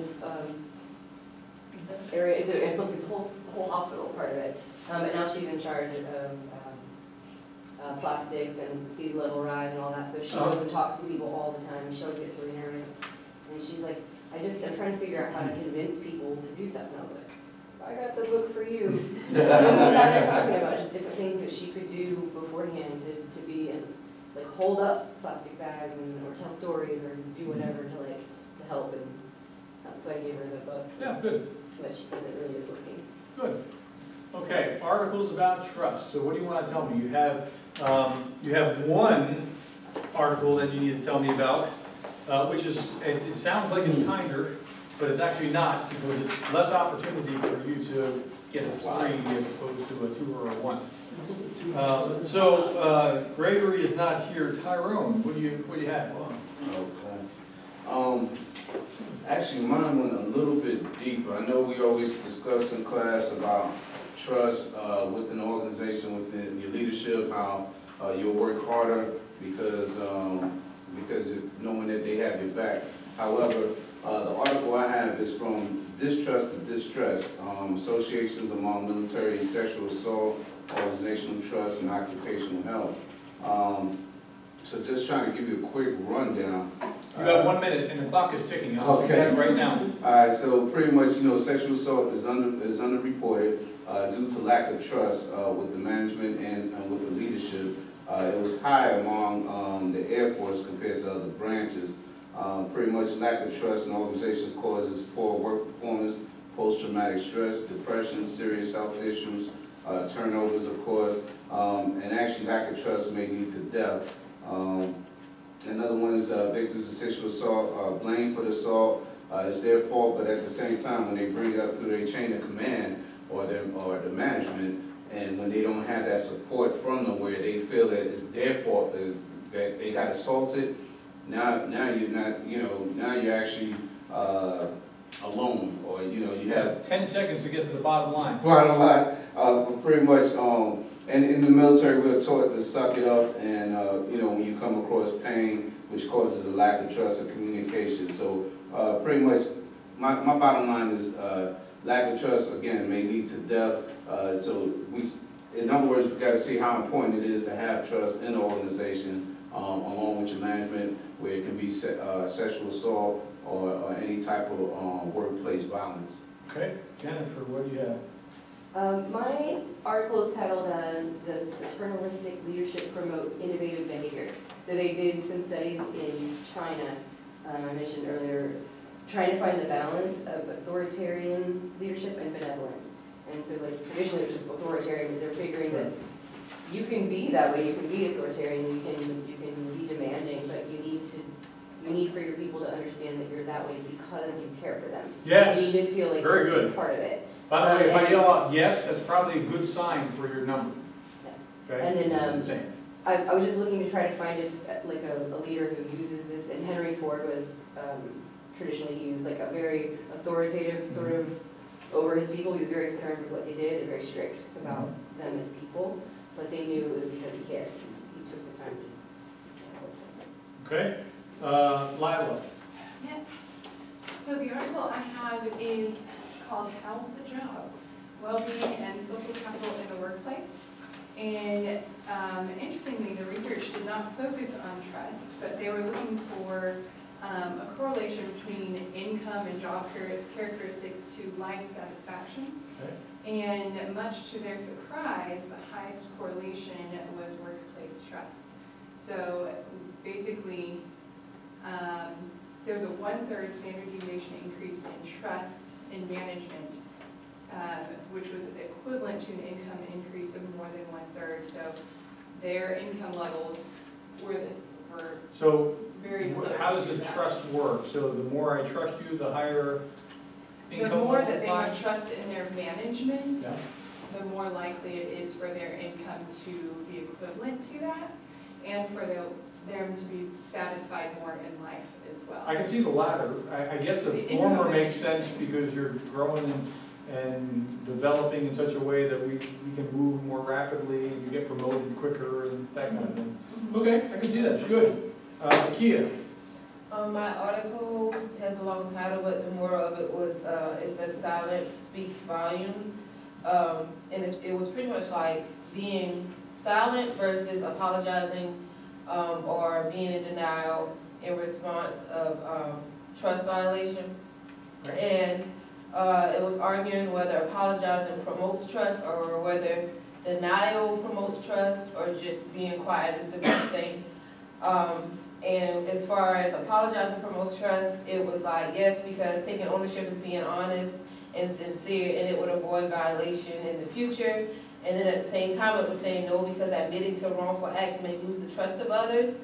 And then when you turn around and it says denial promotes trust, it says, yes, it can be true because the accused person will receive the benefit of the doubt and keep the trust of people. And then it said no because it violates trust in the future, and this person will more than likely violate trust again if they keep denying it. And then it goes to say, is it better to just say nothing at all? I just felt like, from my understanding, it was just like it's kind of iffy.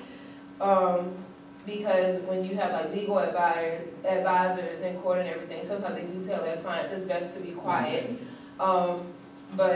And I guess it all kind of just depends on the environment that you're in, the situation that you're in. And it says, and I put a lot of people to not realize that being silent when you're being accused of something is a legitimate thing. Like people don't realize like it doesn't mean you're guilty or it doesn't mean you're innocent. So that's why the moral of it, the bottom line is to just be careful when and how you decide to respond to things when it comes to trust, because if you're silent, they may take it the wrong way.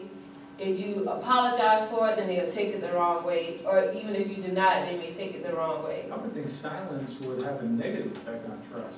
That Yeah. would just be my first thought. Yeah, and when I first started reading it, I was like, being quiet, you would think, oh, well, they're guilty. I don't trust them. But then they're saying that sometimes it is good to be quiet because, for legal reasons, whatever. yeah. I get you. Okay, and it's not here, Ashley. Yeah, so mine is measuring trust in vaccinations. So you read a lot today regarding people that don't vaccinate their children. So this talked about trust in safety and effectiveness of vaccines. Multiple factors, so that's one of them. Trust in the vaccine itself, trust in the people that would administer it or give information about it, and then trust actually in the wider health system itself. All influence the decision-making process when it comes to whether they're going to get a vaccine. Then they also went deeper and talked about other factors in terms of generalized trust. which is my willingness to trust another member of society in general that may be different from me or outside of my culture and other factors. They also talk through another element of social trust or benevolence or shared values. So if I'm a Christian and you're not, and you're telling me I should get this vaccine, well, am I truly going to trust you? Confidence was examined as a performance-based aspect of trust. So my confidence in you as the physician saying I should get this. That is the weirdest article that has the greatest stuff in it. Because all the factors that you're mentioning are the right kinds of things that need to be unpacked, generalizable and all the other things, right? Because those are the key elements that are part of trust. Apply to vaccination. I just started thinking, Ashley, I know you're smarter than this. That was the dialogue I was having in my head when you started talking about it. Why are you talking about, but all the concepts are there. Okay, so what was there a bottom line to it? Yeah, the bottom line is that the context in which they looked at trust, they only measured certain aspects, so they really need to look at other aspects such as income, as well as, let's see, indicate between disconnect between the current vaccine hesitancy of people, the research around that, and the wider health-related trust issues, as well as how that plays into low and middle income settings, and also how that plays into resilience to build trust over time. So it's kind of that change. When I think of change management, certain things are going to influence me to change my behavior, and they haven't done enough research on those. Okay, good. Who's next? Brad. Brad trusts that he is personally prepared because he cannot locate his spring break forward to his Kindle and can't remember the article. Okay. That's what I trust. Michael. So my article is called Distrust in Leaders, and basically, to make a long story short, they randomly selected some employees at a manufacturing plant, and a quarter of the employees that they selected mentioned that they distrusted their leaders, and so they did a study to kind of figure out why that was. And so what they found was that distrust was most frequently identified with lack of communication, as opposed to things like. And that's why I was talking about. I thought silence would certainly be related to distrust. Right. Yeah, and so that's what they found. Now this is just one company, so. Yeah, no, I understand. But in general, doesn't that make sense? Yeah. When the boss or the management is tight-lipped about, whatever the change is going to be, what do? You start speculating. Well, what do you think it is? And then all the worst kind of scenarios come forward. If they're overly communicating, what happens? No, puts that fire right out. Right. Anything else? So they also found that, and the reason they said that communication or lack of communication was more frequently identified than other things like incompetence or disloyalty or inconsistency was because that those characteristics are only relative to interactions with the leader. So the example they gave was a subordinate can only assess a supervisor's disloyalty if the supervisor said or did something that caused the subordinate to believe that the supervisor would not provide protection or support. Whereas the lack of communication almost instantly causes a distrust.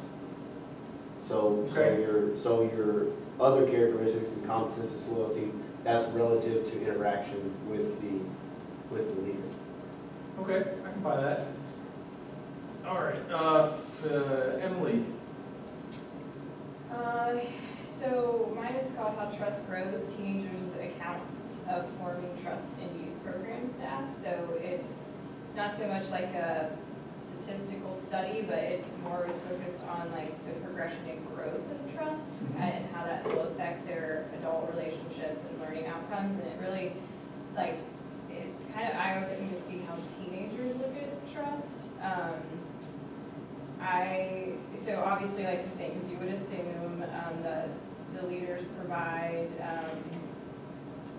like they care, the good feedback, and they're not mean.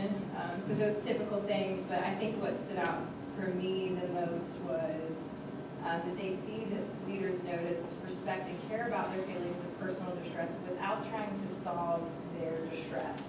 So it was like, you don't think about them, wanting to solve their own problems. Like they probably look to the leader to help with that, but like they appreciated a leader that kind of more so listen than trying to, you know, like give them this advice, like this is. Is there a percentage of male and female in there? Because that sounds very much like my wife. There probably is. They did a really diverse, what is it? Sorry, that's not something I highlighted, Brad. I can find it, hold on.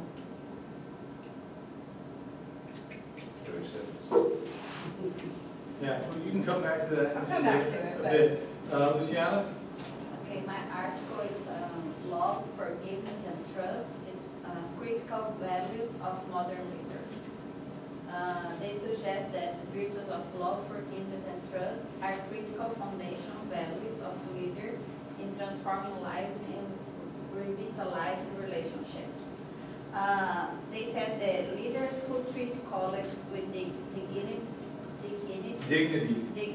respect, and commitment to others' best interest have found that the payoff from that treatment comes in improved performance and leadership behaviors that encourage true heart have increased employee initiative. I don't know how to say this. Initiative and responsibility. Several management scholars have suggested that when leaders constituent exhibit love, forgiveness, and trust in relationships, their employees respond with increased commitment and loyalty. They say about the love, it's a good management, it's largely a matter of love. And but if you are uncomfortable with the word, you can call love as caring, because proper management involves caring for people and not manipulating them. Also, they said that leadership is communicating to people their worth and potential so clearly that they come to see themselves. About the forgiveness, they said that forgiveness is the choice to accept and look the best, the faults of another, and to reconcile a relationship despite a perceived betrayal. And they said that you have to forgiveness, but emphasize that the compassion and forgiveness do not mean excusing failures from being accountable. And about trust, they said that the power, I cannot read because my context. They said that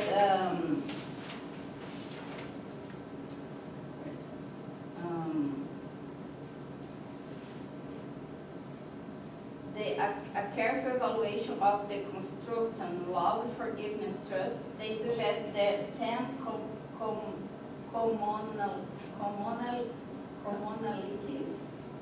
commonalities, and they list 10 of them. And then they finished that love, forgiveness, and trust build personal connection and cement within others a sense of leader's commitment. Although they may undoubtedly be critics and cynics, they consider leadership, they could consider this kind of leadership too soft, like the too soft way of treating others, but because it's a highly competitive business environment, they suggest that caring leaders can be passionately, passionate, committed to organizational excellence, and as any other leadership mode. And then they said that the greatness of a culture that embraces love, forgiveness, and trust as its core values is that they seek to create not a perfect work environment, but an enduring one. An environment that touches hearts, inspiring individuals to self-discover, and build relationships that stand beyond the context of work alone, and to help people in all the facets of their lives. Okay. What's the title of that article? Yes, I think that it's kind of repetitive, like about the good management and everything, but I think that the more you read good stuff, the more we can learn more about the good management and leadership. What was the title? Love, forgiveness, and trust. Okay. Critical values of modern leaders. Yep. They said if you're not comfortable with calling it love, call it care for them. But it is, honestly, it really is. If you love your people, you will act differently toward them than if you objectify them and see them as a function. Mm-hmm. The word is not that matter. If she's an accountant and he's a researcher, that's different than if she's a, one of the books that I use with my undergrads in the change class is Everybody Matters. He talks about, the author talks about he was in church or at a wedding, and the bride's walking down the aisle. Who gives this child away? Her mother and I do. And the father's really thinking, look, treat her right. I've raised her for 20 years, and I want you to treat her right because she deserves that. And he thought, wow, everybody is somebody's precious child. What if we gave people that dignity? We saw, them as that kind of value, right? I'm reading a book right now, a biography of Hal Moore. Hal Moore was the guy. Remember the story I was telling you about the Idrang Valley, where you're surrounded 4 or 5 to 1, and remember that in 610? Do you remember that story? Yes. I didn't forget. Don't worry about that. But he was talking about when he was disciplining one of the soldiers, he was talking about how, look, as much as I'm disciplining, I'm trying to make sure that I respect their dignity, their humanity in the process. And there's something very right about that. You mentioned dignity, one of the words that you were having a hard time with. Dignity, yeah. That's right. Recognize people's dignity. Recognize that, and care about them. Okay? You don't have to call it love if you don't want to, but if you love your people, if you really do, it'll sink through. Okay? Okay, so we have, who's left? Amy? So I went down the oxytocin path and actually looked at, so basically the study, what it was that there's evidence, right, that... What's the title? It's called Oxytocin, Trust and Trustworthiness. It's not the same title, is it? No, it's different. It's about music. Okay, go ahead. Yeah, so basically they looked at it and they said that this hormone is essential for pro-social behavior and in particular trust. And that there's evidence that shows the high levels of it have increased trust in humans. But then they also looked at music, which is another something that's been studied that has been shown to increase oxytocin in medical therapy scenarios. And so basically they did a study. They took, I think it was like 10 people, and they did the whole money exchange game. So like, how much the trust game of how much money will this person give back, and they played music in the background. And I was really bummed because they really didn't show any evidence of any levels increasing. And they said that they would like to do the study again with more people, of course, and like a different, look at music in a new way. But that kind of pulled me on this whole rabbit trail, and then I looked at basically like singing in groups together. Yeah, and there is something. Yeah, there's a lot of evidence here. So basically the stress, so ACTH, decreased in both. So they basically had groups. In this study, they had 2 groups singing. One was singing in like a kind of like a spontaneous way, like a not like a planned song, but just like singing as a group. And then another group was like actually like very much like rehearsed, all that kind of stuff. And in both of those groups, the stress levels significantly decreased. And both and then in the situation of spontaneous songs, like not one that was like conducted together, the oxytocin was really like highly increased in the group levels. So anyway, and then from there I went on and I saw there was like it was like an organization that ended up doing like a staff like musical together or something based off of this study. And then I also saw an article about a women's prison ending up adding, because of studies like this, adding music and like song together as part of their way of increasing trust within their walls. Okay, about that. Do you have anything else that you were going to add? Yeah, so 56 out of the 108 Okay, so it wasn't just lopsided. No, That was my question. Yeah, yeah, no, they were pretty fair. They had 36 Latino youth, 36 African Americans, 21 European Americans. You know, I think they tried to get. Yeah, sure, cross section. Yeah. Okay, so next week, have something written out that will take you less than a paragraph or less than a minute to talk through, not next week, next time we meet, instead of searching through the article, because we need to cut down time radically here, because I know I'm gonna run out of time next week. Okay, just the amount of time to cover. Okay, so. Could you repeat, please? I didn't get it. I'm sorry? Could you repeat, please? So write out stuff instead of just flipping through and talking about it. Have something prepared that is going to take you a minute, with the bottom line included, instead of just kind of wading through it. Oh, wait, let me find this. It's right. You got a minute to prove to me that you got it together. Okay.